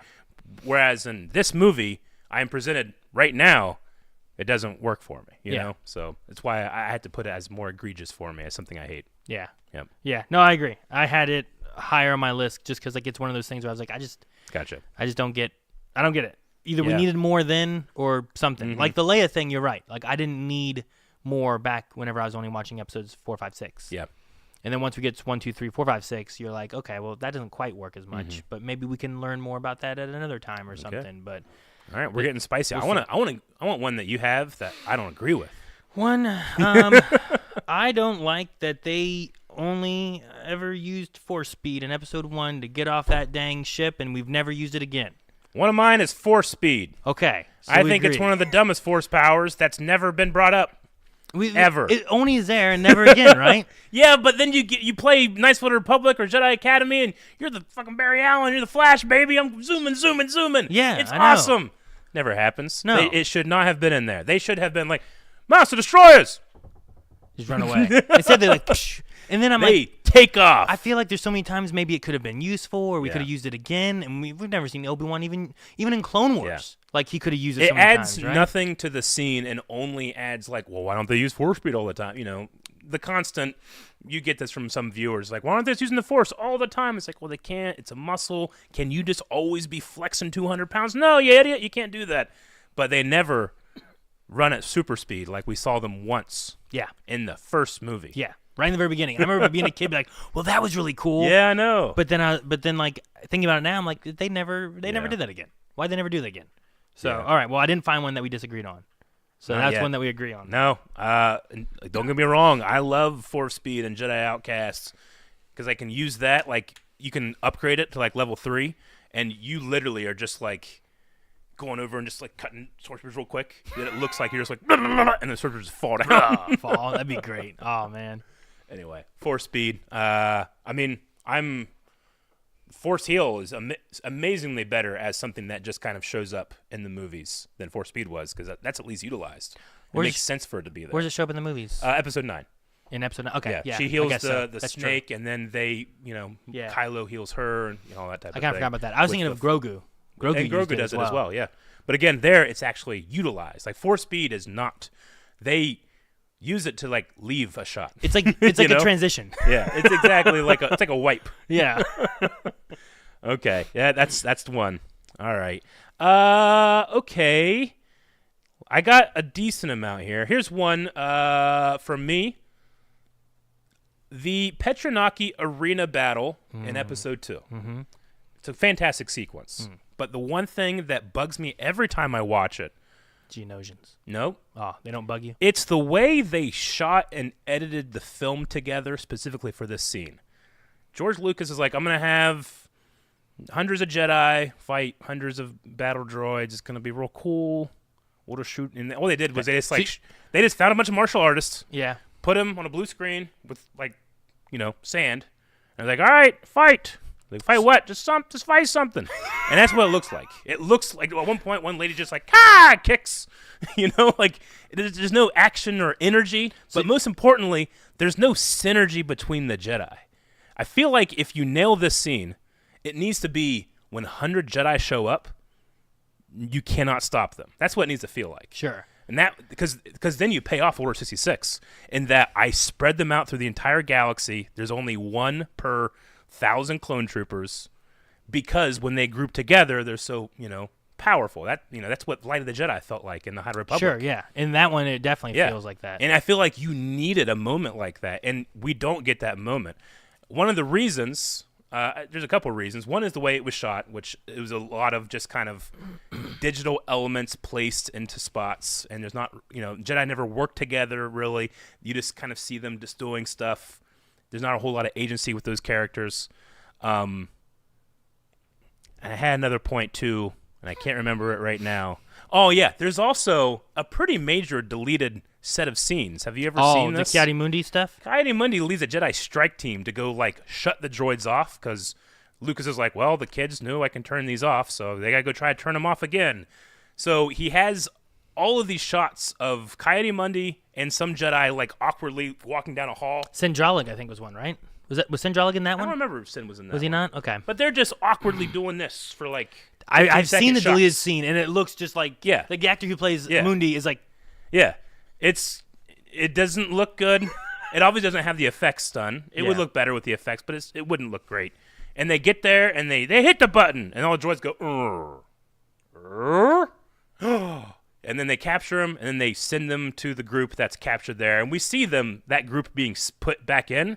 But in the theatrical cut, it's more like, they caught them over there. I don't know. The Jedi are so ineffectual. We just have captured some and send them over there. Yeah. Like it's just like a big nothing burger of what it should feel like, in my opinion, which is like, this is what happens when 1,000 Jedi run onto the stage. And that's why you can't have that happen anymore. The beginning of the Clone Wars is Jedi coordinated. The end of the Clone Wars needs to be Jedi separated. Scattered, and now they're easier to take out. I've always just thought that was just a huge missed opportunity, / just was not put on film correctly, in my opinion. Apes together because strong. even the whole make them look more powerful thing is more of a fan thing and more of a me trying to write my own story. Sure. Just in general, I just have always. I should be way more excited when I see that many Jedi together, and I'm always just kind of like, I know that one's name and that one's name, and I can't wait to get to the Yoda part. Sure. That happens to me a lot when I watch that movie. No, I get you. It's the same I feel with Episode 9. It's the defeating of Palpatine from Rey. And we've talked about this before, too, where it's like, I get the idea they're going for, and I think it works, but the way it's shot in the movie just kind of feels like, well, now I have 2 lightsabers, and I can beat you with your lightning. It does feel that way. As opposed to, like, the idea of, like, I'm all the Jedi versus he's all the Sith. Really getting maybe, like, the Force ghost that we see on, like, Endor, like, kind of that feel of, like, look, they're here and they're with us. Having them kind of show up. And there's been fan-made versions of that. And I feel like that's more of the fan of me being like, I think it would come across so much better if you did this and just, take Mark Hamill, make him a Force ghost there, make a Yoda right next to him, take Hayden Christensen if you want to, put him over there too, take Kylo Ren even, I don't care, put him over there, just have those Force ghosts there and have all the Jedi be there with Rey. And they're helping to push this. And I think it would feel more powerful than what it does now. Whereas, like, I've seen some people be like, oh, you got 2 lightsabers and I beat you, And I'm like, behold the power of 2 hands. Yeah, it's supposed to be more than that. It's just, it doesn't quite have that grand feel for, like, now we're beating Palpatine. I agree. I mean, it's missing some from it. Like, the subtext is there. Yeah. But it could have been a little more heavy-handed to create that satisfaction for it. Because... But, I mean, that's also us, like, looking back. Like, the first time I was watching, I wasn't really thinking about what wasn't there. I was just experiencing it. And I value the first time more than any other time I watch it since. No, I agree. I understand that. Yeah. But I get you. But it was great to hear all those voices, though. Yeah. No, I love it. In the heart of a Jedi lies her strength. Canon Jarrus. Yep. All right. Rey. right when they use Alec. Yep. Rey? Yeah, that's in the Force Awakens. It is in Force Awakens. It's the lightsaber part, isn't it? Yeah, that's when it was. They get to, and then you hear Ewan very briefly, like, these are your first steps. And then in Episode 9, he says these are your final steps, which I'm assuming they're not because she's getting a movie. All right. So here's, yeah, sure, right. Here's one that I put that I don't like. Okay. I also, at the same time, have a reason as to maybe why it's okay. All right. But as a kid, I remember always being like, that's dumb. That's dumb. Yeah. Okay. And this is, don't shoot. There's no life forms on that pod. And I'm like, why didn't they shoot? It would have been done. What? You know what happened? Shoot the pod. Like, wait, why? Why? We might run out of lasers. Yeah, I'm like, is it like, do you have to pay Darth Vader for every shot you miss or make or something, or what was it? Now, the only thing I think of that could maybe be the solution for this is that maybe like the shot is like a tractor beam, and since it had no life forms on it, we're waiting for someone who's escaping with a life form and snagging that one. But if that's not it, why didn't they shoot that pod? Yeah. Because like he's like, we can't let them fall in the wrong hands. We have to find them. Yeah. Then shoot everything. Like, we know it must have been in this thing when it was done. I don't know. Maybe they wanted to get him whole. I don't know. It was just one of those things where like, why didn't they shoot that? It's one of those things too where like, if it wasn't even there, I wouldn't have been like, what, they're just letting the pods go by, Like, I wouldn't have, but I was a child when I watched it, so I probably wouldn't think about it that much, but I don't know. I remember being a kid and being like, why didn't they shoot it? Yeah. Like you thank goodness. Do you watch it now and it still speed bumps you a little bit, or? There's two things as an adult that I remember being a kid, and it's on my list as the second one. Yeah. They're both from the original trilogy of being like, what happened? Sure. Why'd they do that? Some people are saying there's an answer and it's silly, and it's silly that there has to be an answer. Sometimes it's just fun to let characters be dumb. Maybe. Yeah. There's no life forms, and it should have been like, why does that matter? It's out of range by now. Yeah, right. It should have been something like that. Yeah, maybe. Like, that guy didn't understand the mission he was given. Yeah. You know, like I don't know. But no, you want to know the second thing I have that always bothers me from the original trilogy? No. No? Okay. I'm good. All right. Now I want to know. Oh, you want? Yeah, tell me. All right. So in Empire Strikes Back, Luke Skywalker loses a hand. I couldn't find anything from Empire, by the way, so I'm excited. Well, isn't going to go the way you wanted. This isn't going to end how you think. No. And he gets a mechanical hand at the end of Empire Strikes Back, right? He does. Okay. Which he has in Episode 6. Yep. That we show can take damage, but it's still okay, right? The skin is scorched. Yeah. Yes. How does he get shot, and why does he get shot? He gets shot by a blaster. Okay, why? Because he is raising his lightsaber above his head, and the guy's like, I know, because I keep shooting at the blade, and it keeps coming back at me. I'll shoot at his hand. Ding. There's just a point where I don't understand what happened, because it's like, all right, choreography. Here we go, fighting all these Gamorreans. Why was that guy aiming up there? Well, why was Luke like this? Yeah. Like, there's a point, and I was always like, wait, what was he doing? Like, if he's blocking something up there, it wouldn't have hit him. Is he killing someone up there? Like, there's a point, and he's just standing. Yeah. I don't know if he's okay. Like, yeah. He's like this. Sure. And I'm like, why? Maybe as a kid I never understood, and as an adult I never really understood say, like, either. Sometimes you're firing, and you also have a stray bolt. Even though that's not going to hit him, he could still use that as a projectile and reflect it. Maybe, I suppose. So I might, if something's going to go wild at my head, I'd be like, I'm going to use that one to hit that guy. Ha! You could do that. Maybe. But that guy knew he was going to do it. He shot his hand before he did it, yeah. So there was something there, and I feel like it might have been one of those things like you were talking about, Ki-Adi-Mundi, just kind of like their group gets brought in. Yeah. But like there's like he's fighting here, and then we cut over to a guy, and then we have that shot, and it's like his hand. And then he's like, ah! And I was like, and I was always like, the heck was he doing? Yeah. That his hand was up there. I don't know.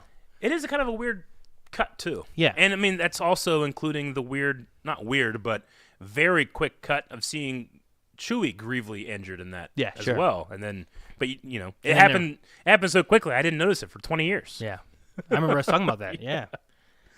Okay. So, yeah, I don't know. That was just one of the things in it that I was like, this is a weird moment for me. And whenever I watch it, even as an adult, I'm always like, gotcha. Why? What happened there? All right. So it's not like a huge plot hole thing. Yeah, it was just a weird moment that I'm like, it's like the force speed is more of a plot hole in a way where it's like, why don't they ever use that? Yeah. It's just like, okay, that was weird. They just used it once, never did it again. So, no, I mean, I don't know. Yeah, okay. I like that one. All my impression. Luke pulling a victory stance, right? It's not a time for victory yet. It shouldn't be like, ha-ha. So I don't know. Do you want me to get into a spicy one? Sure, let's do a spicy one. This is spicy only for me. I don't even know why I called it spicy. Oh. I don't like lightsaber forms. Form 1 to 7, I think, are dumb. Okay. I hate them. I think they're so limiting. I don't know why we would limit characters to like, well, I do the acrobats. So no, do it all. You're a Jedi. You in an age of projectile range blaster weapons, you use a sword. You should train with every style, every conceivable way.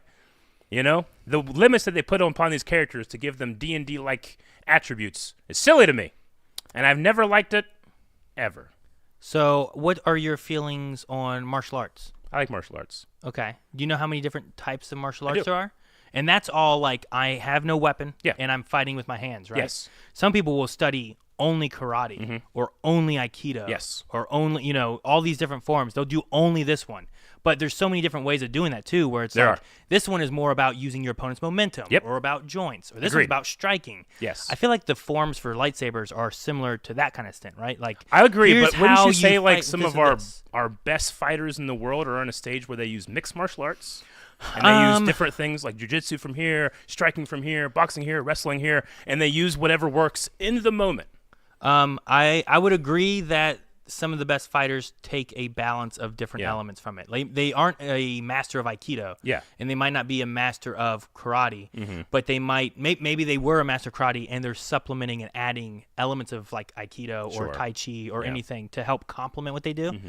I mean, do we not have anyone who's like what is it? Mace Windu's like really good at like Form 7 or something like that, but like is he bad at all the other forms, or? It's called Vipad, and it's a. See, I have to know this. It's a version of Form 7 that he created on his own, where he combined his dark side nature into his martial art power, so that he can literally fight off the dark side. Like it's all. I don't know. For me, it's kind of antithetical to like use your instinct, be in the moment. You want to train your body, you want to create muscle memory, but in the moment, you want to do as the Force tells you, and that shouldn't be limited to certain forms that you've trained. You should, I imagine, Jedi train every form they possibly can. But that's just a me. Again, these are all me things. Yeah, but like me weird baggage I have. Maybe the Force is telling me to use Force speed, and I can't do that.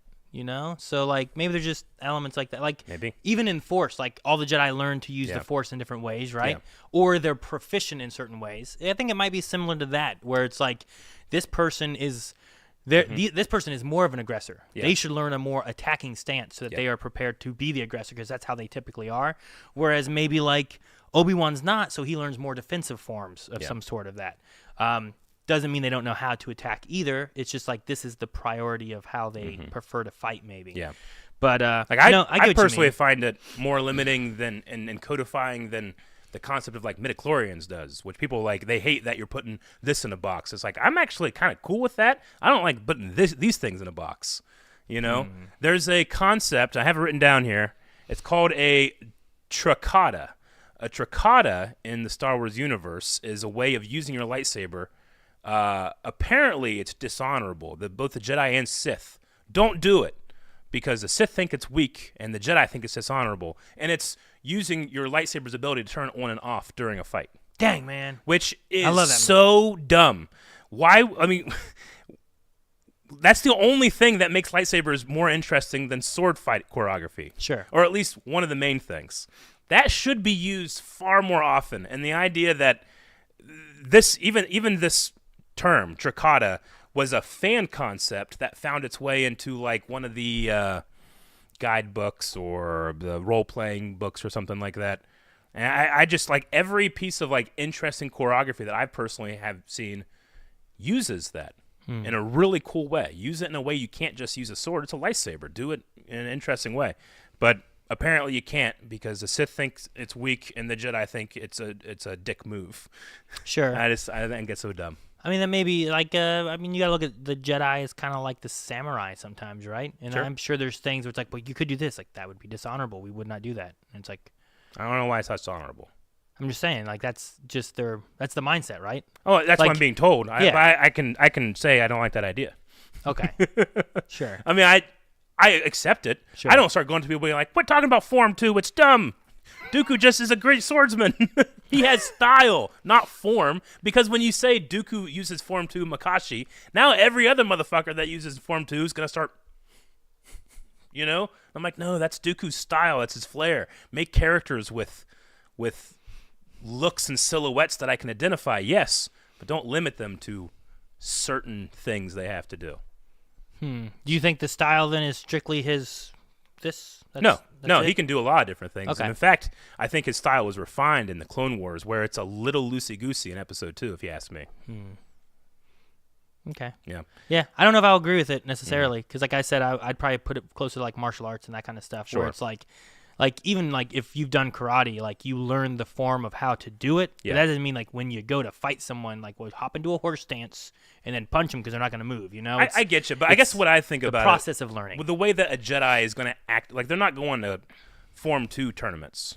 Like they're going out onto theoretical obstacle courses, right? Sure. And obstacle course, you're going to use a whole lot of different things to get to it. When you get to one point, you might be, hey, Form 2 might be a good part for this one, right? Let's say, like, you can use little different things in different situations. Sure. I just don't like the way that it reads, which is limiting to me. And especially whenever it's brought up in the novels and literature, I don't know. It's always, for me, a lot of my list is those speed bumps that ruin the watching experience for me. It's always a speed bump for me. Even though I've never once been like, if you like it, you know, screw you, you're ruining my experience or something. Sure. Some people love it. People make entire lightsaber choreography fandoms and groups around it, and I think that's cool as hell. Sure. I just think as a concept, it shouldn't be there. I think next time we read something that has that in there, I'll try to think about that. But I think I've always looked at it as like, all right, this guy's using his karate to do this. And then whenever I hear that, I don't think of like, oh, man, why isn't he using the Aikido form? Or why isn't he using, the Tai Chi version, or any of that? Yeah, but like, does it also say like he uses karate and nothing but karate? Like, that happens in these books and stuff. Like, Obi-Wan is form, help me out, form 3? He's a form 3 practitioner. It's what he does. Like, there's some great literature that I've had with him in there, and they'll say that. I'm like, dang it. Yeah. So he would be like, as opposed to like, I think Bruce Lee did karate and a lot of other stuff that he brought into it. Like, he would be like a master of Aikido, and that's what he does is Aikido, but he doesn't know karate. He hasn't learned karate. But hey, that kind of thing. That doesn't mean he couldn't accidentally use it. Yeah. Well, that's true, but it's also because this is an after-the-fact invention. Sure. It's not referenced at all. It's not used at all. You can't see someone use Form 3. Sure. No. You have to be told that that's what they're doing. That's what I'm saying. Like, in the idea of, like when I took karate, the martial arts that we learned, like, you would practice your shutos or different punches or kicks or whatever it was, and there would be, this is how you stance up like this, you do this, and attack, and do that. And it would repetition over and over and over. But if you were using that in the field, you're not using it in the way that you're learning it. Yeah. So there's definitely, I think, a difference there where it's like, this is what he learned, but that doesn't mean that that's solely how he fights over here either. Sure. And what did Qui-Gon use a different form too, I imagine? From Obi-Wan? I believe so. Because I don't know if it translates well or how it translates, because I haven't really followed the forms for them all. But when you look at Rebels, what is it called? Twin Suns? Twin Suns. In Twin Suns, whenever he goes from one and then he switches stances to a Qui-Gon looking stance, I'm like, oh, like, is that him switching to like a different type of form or focusing on more of a different form?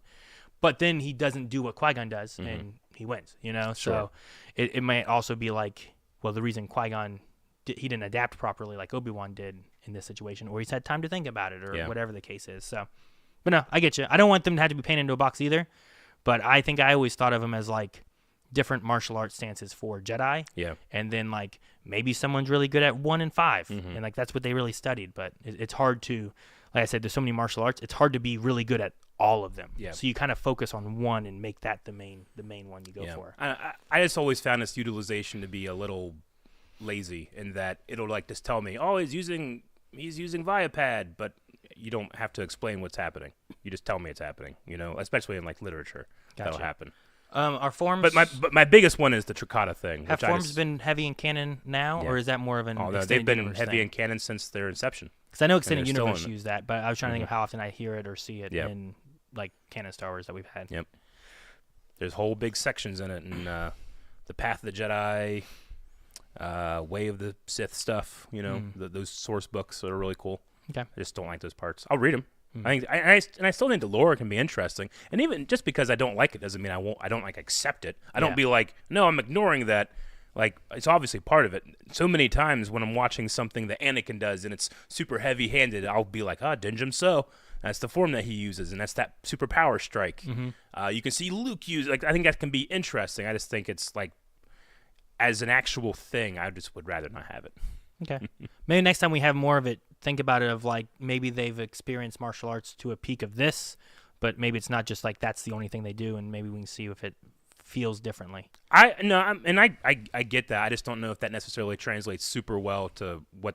Yeah, that's what I'm saying. Like, I want to look at yeah. it like that way, Yeah. because I'm trying to think of when I've read or seen them using forms, and I've never taken it that way. So,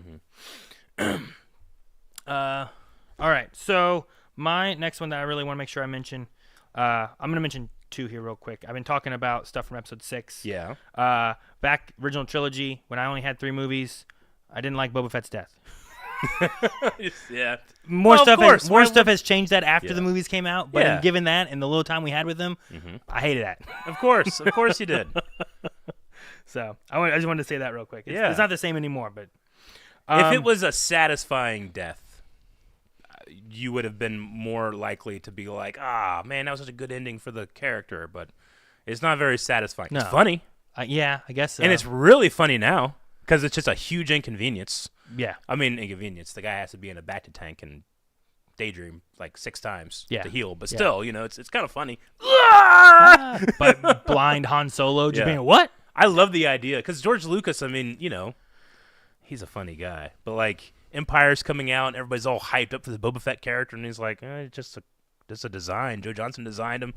So just in the next movie, he just writes it and he's like, and then he dies. I just love the idea of him writing that down and laughing to himself. But my real one I wanted to mention was that I don't like the Canto Bight plotline with Finn and Rose through Last Jedi. Okay. Now there's a lot of parts to that. So I think, is there a specific, or is it just the whole thing? I think as a larger whole, I don't like Finn's utilization in the sequel trilogy as much. Yeah. Like I would have liked to have had more growth on his character in a general sense. But I feel like the Canto Bight stuff is, I don't know what it's meant necessarily as a whole in the movie to really represent, except for like, well, both sides are kind of bad. Because we also we're supposed to be going for this one hacker. We don't get him. We find another random hacker. And we use him. Yeah. And then he betrays us. Yeah. And then that never really comes back either. Like, we already kind of had that with let's go to Lando, talk to Lando. He betrays us, but you know what? He feels that he's done the wrong thing. He comes back, he tries to make it right, and then he's on our team and he's working with us. And I felt more satisfied with that as the Empire's after us. Let's try to do this, get out of here. Lando betrays, and everything kind of comes full circle, and it makes sense as to where our position is and where we're going. And the Canto Bight stuff, it seems like we saw a cool place with aliens. We didn't know what we wanted to do with Finn, except for maybe have him get to know Rose a little bit more, I guess, and kind of well, he's only concerned with helping Rey at a certain point. Sure, right? Yeah. He's trying to run again. Yeah. Because now that. And I agree. That's Actually, what he was going to do, right? Yeah, I like Finn in 7 and 8. 9 is where it gets a little messy, just because they were trying to do they brought Zaina in with the Division 77, those stormtroopers, and they kept giving him this Rey, I got something to tell you, and you're like, cool. You should have said it last movie and have it actually do something in this movie, So I can agree that utilization. I love him in 7, 8 less so, but 9, I really wish Finn was given a lot more to do actively. And I feel like that stems from this. I don't feel like he gets a lot to do in 8. That he doesn't really go too far in 9 either. Honestly, I love Canto Bight. I don't really love the extended slow hyper chase that is the reason that they're going there for. Sure. But I love when you're presented with it, it's a desert planet. And you land in the one spot where all the rich people are. Sure. That's kind of cool. No, Sure. Like you said, both sides are bad. What they're talking about is there is the good and bad happening over here, and then just the ruling class and the rich people that don't give a shit.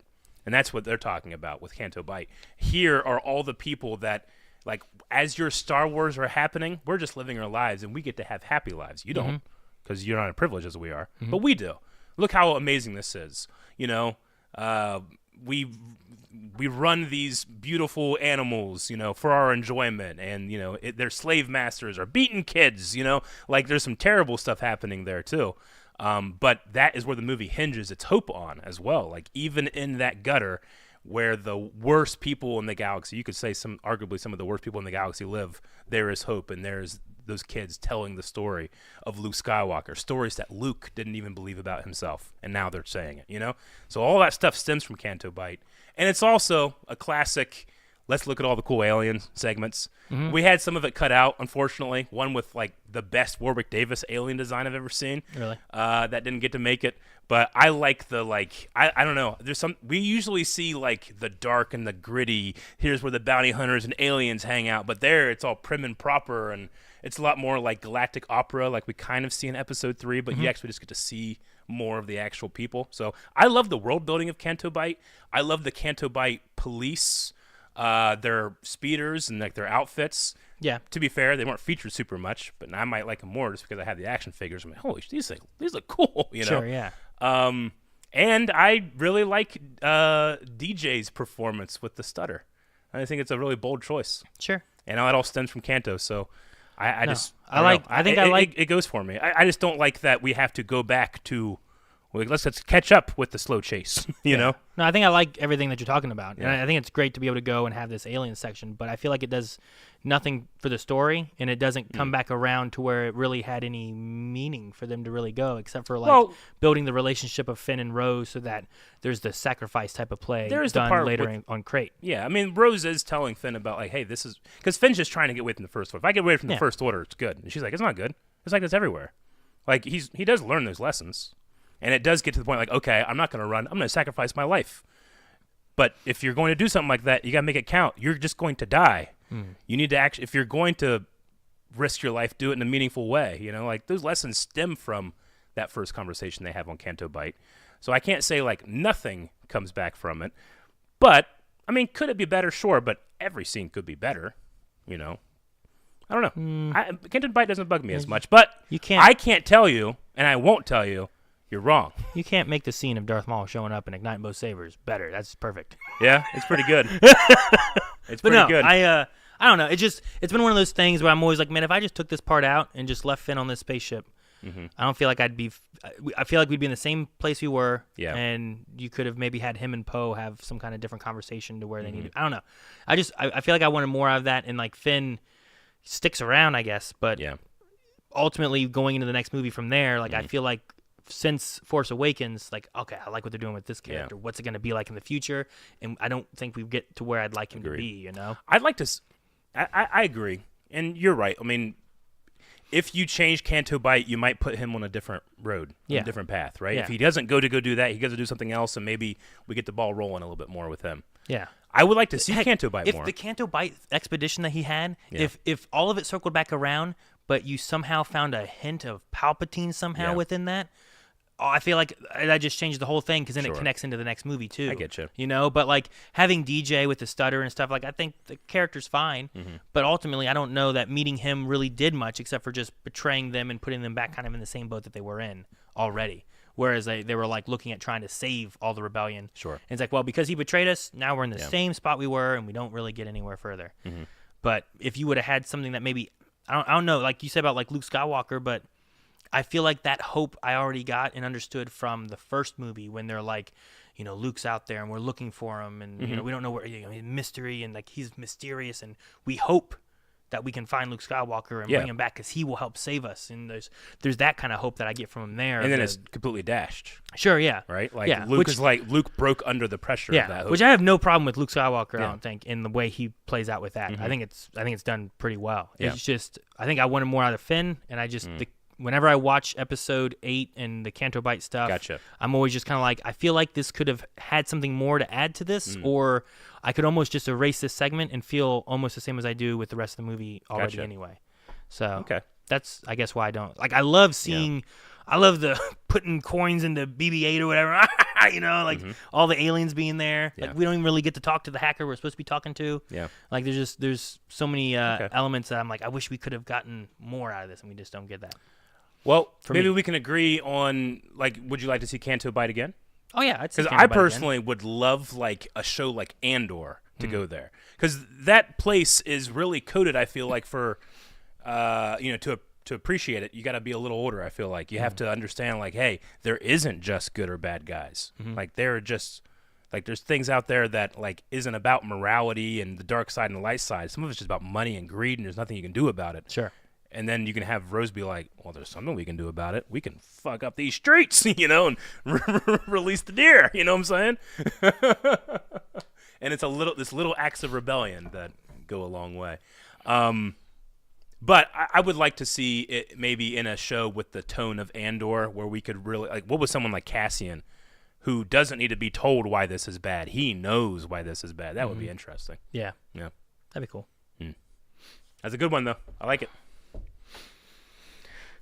Want me to jump into one of mine?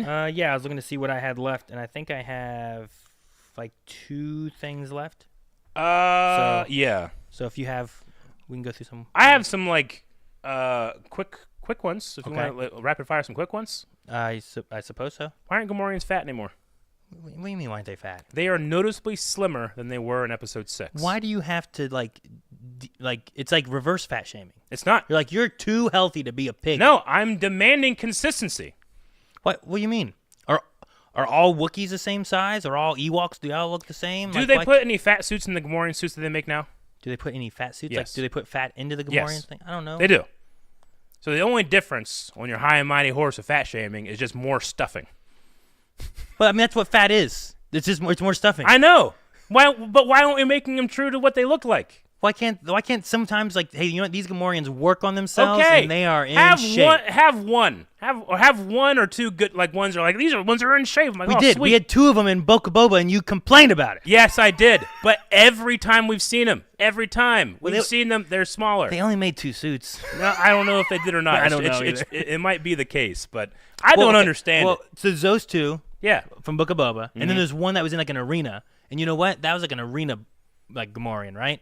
Yeah. Like, so, like, he's probably in shape more so than, like, you know what? You're used to the ones that were in Jabba's palace back when Jabba was in charge, who loved to eat. No. And these guys all got real lax No, sir. calmed down. I'm not just used to them. I'm used to them and every appearance of Gamorreans up until the Disney Plus shows. Like when? Like every single one.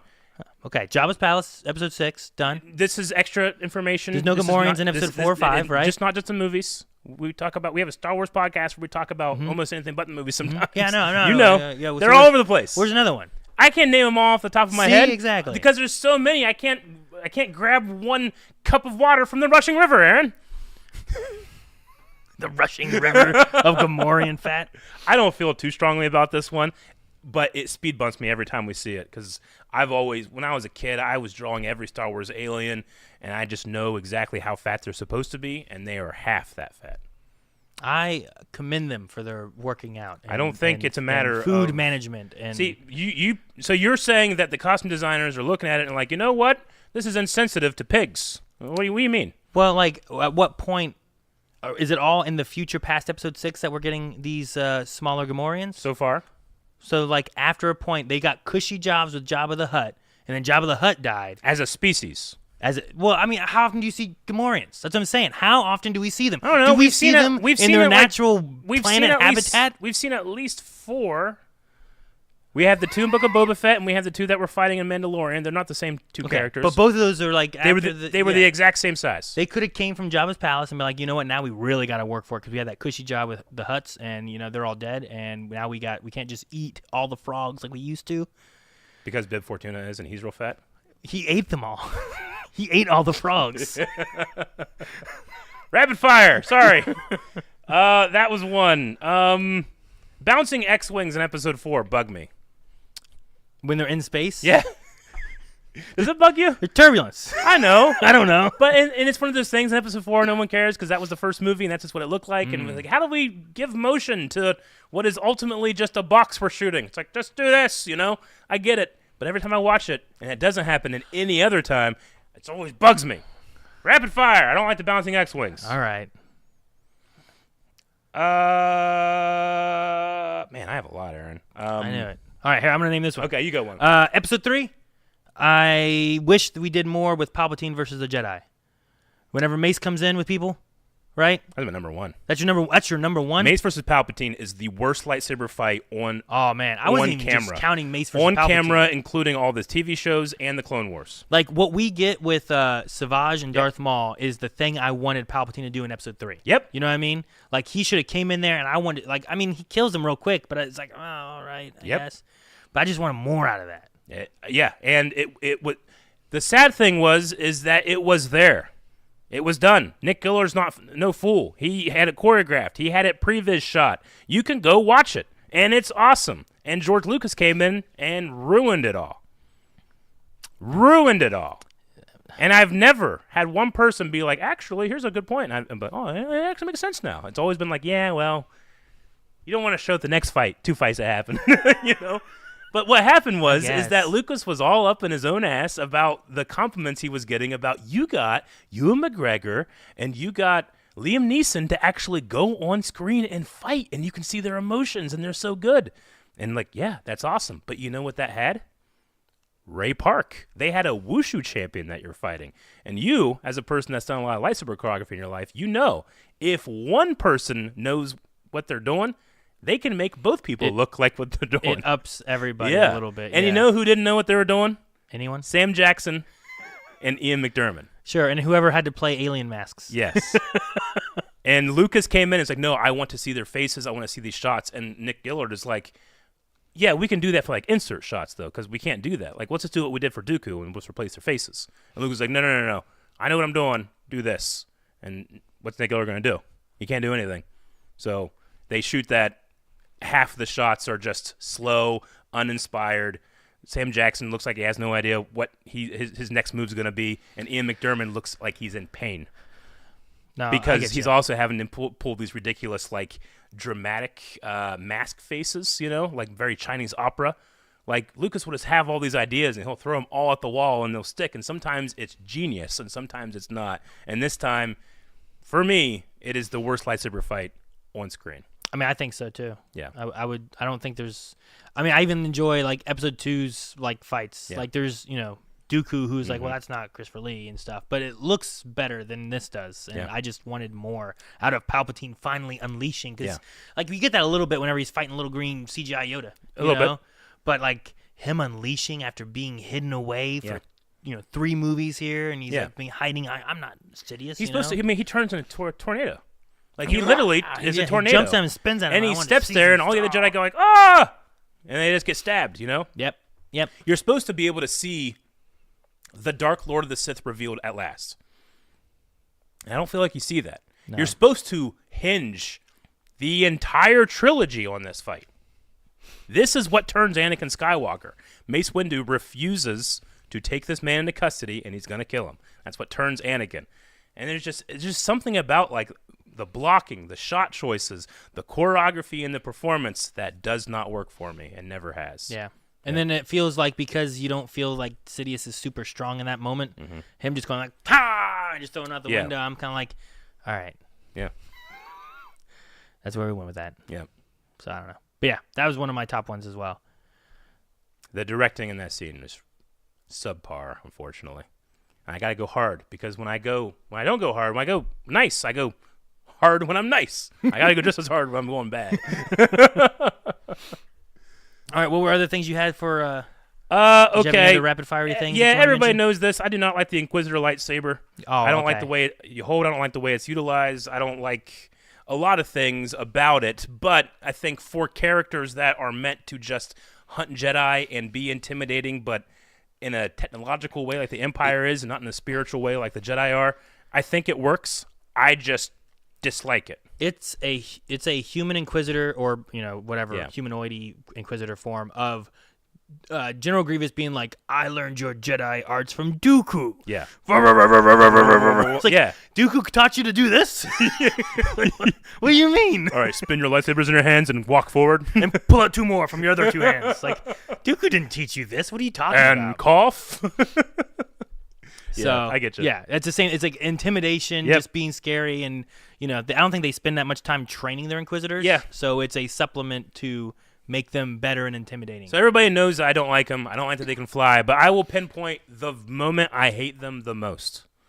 Do you remember in Twilight of the Apprentice, right? Ezra's like hanging off the edge, and one of the Inquisitors has his double-bladed, spinning lightsaber, and I'm gonna get you. And he turns it off. And then he goes, wait, I have an idea, and he turns off the blades, and he turns on different blades. He turned on saw blades that are shorter and not as efficient, right? And not as cool. Weren't they like spiked saw blades? They were just spiked saw blades. You know what's not as cool as a lightsaber? Spiked saw blades. And then he has to bend over to make it threaten, and it doesn't work. And because he's doing it, his lightsaber breaks, and he falls as he dies as he tries to fly away. That's when you drew your line? No, the line was drawn before. That's when I had enough. I do think it was really weird that they decided to put these saw blades on. It's like, you know what? We're going to make it like this. Yeah. No. So I feel like it's like we made that so that we could do an intimidation thing of being real close to someone and staring at them. Because the lightsaber, you can't do that. Yeah, but hate that. I don't know. How else would they cut open boxes without tiny saw blades? Yep. Yeah, right? Palpatine's message in Fortnite. Hate that. Hate it so much I have yet to go watch it. So much I didn't like about it. Have you watched it? I think so, yeah. Did you like it? Yeah, it's cool. Is I it wish cool? they would have put it in Star Wars. Yeah. Somewhere. I mean, I hope they still do. It might be part of my old man crankiness too, because I'm like, oh, okay, did we put it on the largest gaming platform in the world? Is that not big enough for you? Did a whole bunch of kids watch it and want to go see Star Wars? I get you. You got to bring in the next generation, Eric. Quick, rapid fire. But I hope that we bring that into like somewhere at some point and we get to see it. Gotcha. Sequel. It's like Bad Batch. Remember Bad Batch? We were like, oh, this is the very first episode of Bad Batch. This is the thing he said here. Absolutely. Like, put that somewhere else and we'll see that again. I know that we're over time. I'm just going to quickly go over my last ones here. Quickly. The Sith Army lasts one day. It's such a shame, just as a fan of our troop design and army design and like ships and the way that like here's the Vanguard troopers and here's these Praetorian troopers and all this stuff. You're and talking like about Episode 9? Episode 9, it's like, oh, okay, cool, and they got the red armor and this is the Sith Empire and all, and I'm like, okay, this could inform the craziest stuff that happened in the next, whatever's going to happen, and they just all was wrap it up. Yeah. And they all die. And it's all gone one day. I kind of feel the same about the Knights of Ren. Yeah. Where I'm like, oh man, what's this Knights of Ren thing? That's going to be really cool. And then I feel like we kind of like, all right, we're done with it. I agree. But the Knights of Ren were given more than one day. I guess. The Sith army showed up. They're like, here, we're here. And then they're gone. Well, the second Death Star got a day. My next thing in the sequel trilogy is the Death Star obsession. I mean, yes, we have Death Star 2 in Episode 6, and there were people that were much, much older than us that were already, losing their childlike wonder at Star Wars and being like, this is dumb. We're just doing this again. Like, man, another one? So then in Episode 7, we have Starkiller Base, which is just like, they literally have a scene where it's like, it's this, but bigger. It's like, okay, I like a lot of parts of it. I like the idea that Palpatine was building Starkiller Base before he even gave the Death Star to Tarkin. Like that's really cool lore implications. Yeah. But just it's not very inspired when it comes to that. There's a Death Star, and then Death Star 2 is a bigger Death Star, and the Starkiller Base is an even bigger Death Star. And then the next movie, it's like, all right, there's this big door that no one can open up, and it's like, well, we have a miniature Death Star cannon, and we're gonna fire at it. So all right, we have a miniature Death Star cannon. And in the next movie, we have Super Star Destroyers, and they all have a Death Star weapon. It's like, fucking now there's a bunch of Death Stars, like Star Wars does not need super weapons as a foil. It needs drama, it needs fantasy, it needs craziness, but it doesn't need Death Star super weapons. If I could drop, literally, this is true, if I could drop one thing from the sequel trilogy, it would be the Death Star obsession. I think a lot of stuff smooths itself out without that. And that includes Episode 7's very close homage / adherence to the style of Episode 4. So that's that one. At least the, what was it called? The Planet Cracker thing? The Moon Cracker, Sun Cracker, whatever it was? Sun Crusher. Sun Crusher. Yep. At least that was different. It was a Death Star, but bigger. Was it? I thought it was a... It's a Death Star, but more destructive. Okay. It was actually incredibly small. Like Starkiller Base. Yeah. Starkiller Base was Death Star, but took out 5 planets. Yeah, just bigger. Well, yeah, it could. It's cool. It could absorb a sun. Yeah. We haven't seen that before. That was interesting. I personally, as much as I don't like that we did Death Star but bigger, like the way that it's taking the energy and the way that you can see this like rectangle slowly leaving the sky, and then as you're looking down upon what will be the future last conversation Han Solo is having, you're seeing the light being squeezed out just as it's being squeezed out, or what Kylo thinks is squeezing out the last of his weakness, but really he's squeezing out the last of like bits of himself that there are, and he finds himself weaker because of it. The light goes out. All that stuff is really beautiful to me. I just don't think it needs to be in a Death Star 3. Okay. Who shot first, Han or Greedo? I don't care. I don't have an opinion. It's just that what's currently there sucks. McClunky? Oh. No, the effect of Han losing his moving his head is just it's a fourth grader can make it in After Effects. Sure. Update it. It sucks right now. Just have him not move his head. Keep McClunky. Just have Han shoot first. Yeah. And here's my last thing that I hate about Star Wars is that they cut all of the Rebellion Padme scenes in Episode 3. Yeah. Episode 3 is a long movie. I get it. Mon Mothma, right? Mon Mothma, like Bail. They just had the delegation of 2,000. I don't think they're we could talk about how Finn doesn't have much to do.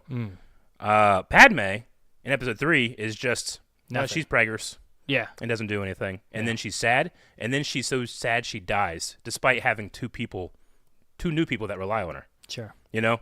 she just kind of, I feel like Padme's character kind of gets pushed off because we have a lot to do in episode 3. And then we had some interesting stuff and we cut that out for time. I think it's an egregious mistake. I would take 10 more Canto bites just so I can have that.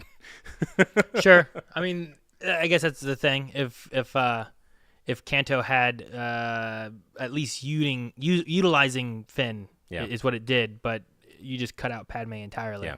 Like, I mean, he at least had the conversation with Xana. Sure. You know, like Padme doesn't have anything to do but to be like Anakin's wife. Finn talks with Rose, and they talk about elements of the galaxy and stuff. And like, there's some things there where I'm like, okay, well, I think I could have gotten this in maybe a different way, but I think in that, like you could have had more with Bail, and I love Bail. You know, Mon Mothma would have been great to have in there. You know, just introducing more of those characters to the prequel series.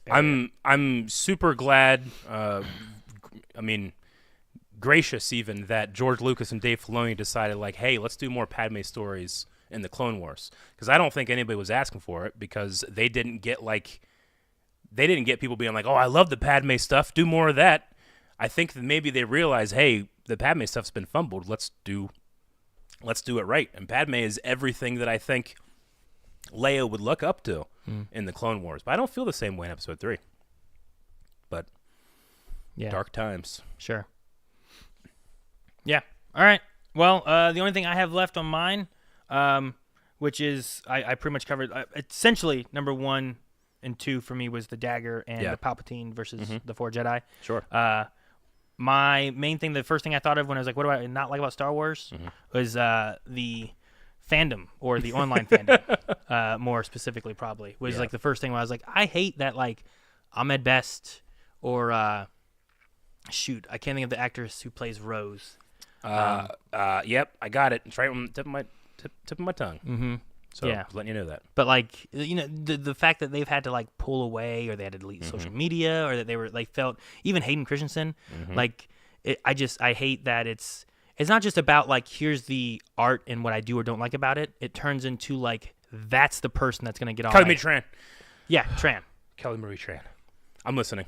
But it turned into, that's the person I'm gearing all my hate towards of why I don't like this movie. Yeah. Not about like what could be a constructive way of, like, with Canto Bight, I could try to offer some ideas of like what could be better for Finn, or what I would have liked to have seen or something. But I'm not going to attack like the actress of Rose or the actor of Finn, or I mean even at least like blaming Kathleen Kennedy is at least a higher point, where like that's a producer who was like, you know, working on this stuff, versus blaming just straight up actors. You know, Jake Lloyd. Yeah, I agree. Like, there's just different elements of that where I'm like, you don't have to blame them specifically. Maybe you don't like their acting. That's fine.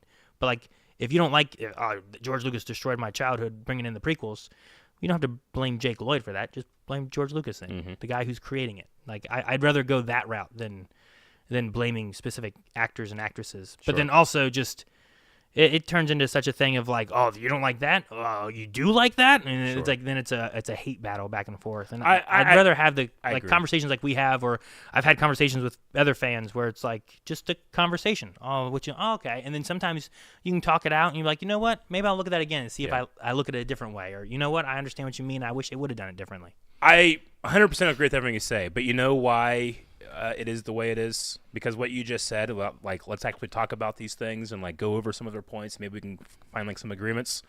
That's boring. You know what's not boring? When I hate something. Sure. You know what's not boring? When I hate others that have an opinion about art. That's gonna get clicks. That's gonna get engagement, and that is what has happened to us. Like, it's not a Star Wars problem. It's just a problem. It's a problem on all things. Star Wars is just big, so it feels like it's a big Star Wars problem. But Star Wars is just a subset of people, and this is a problem that people are starting to have when it comes to disagreeing or, you know, having differing opinions, and how you resolve that. It has become like create sides and battle each other to the point where the storytellers are afraid to take chances. And when that happens, we get this crap. Yeah. Crap. Yeah. Well, you know? Don't take a chance so that you don't get anything new and cool or anything like that. And I understand some people want to be like, well, I think it's crap now. It's like, that's fine.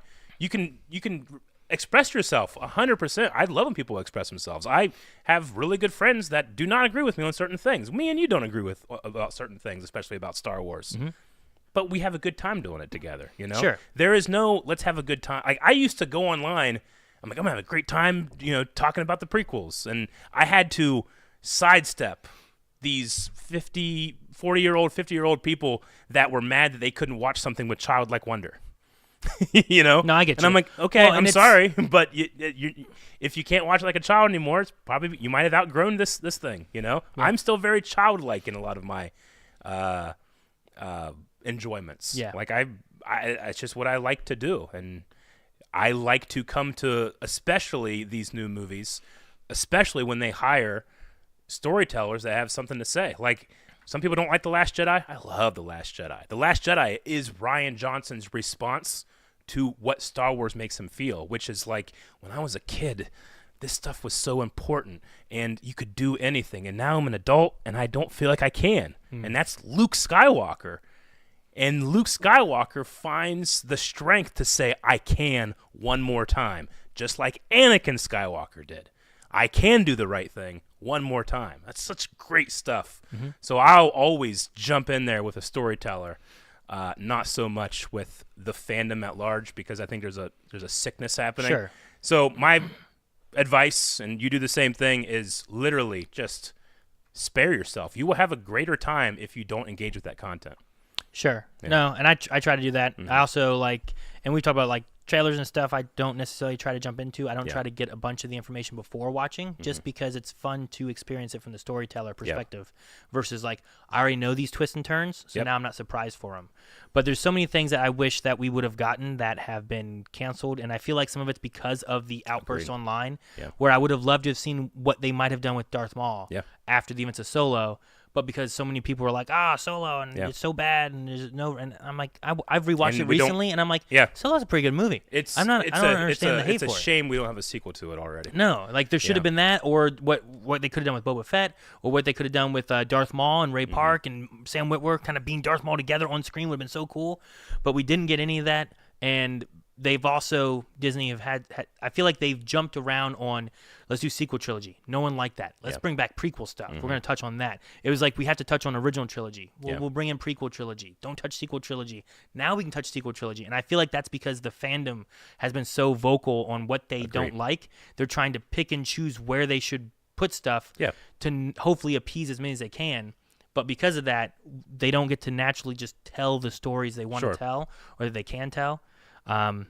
And maybe, one of my things about the sequel trilogy is that it didn't have a great through line, and I wish it would have.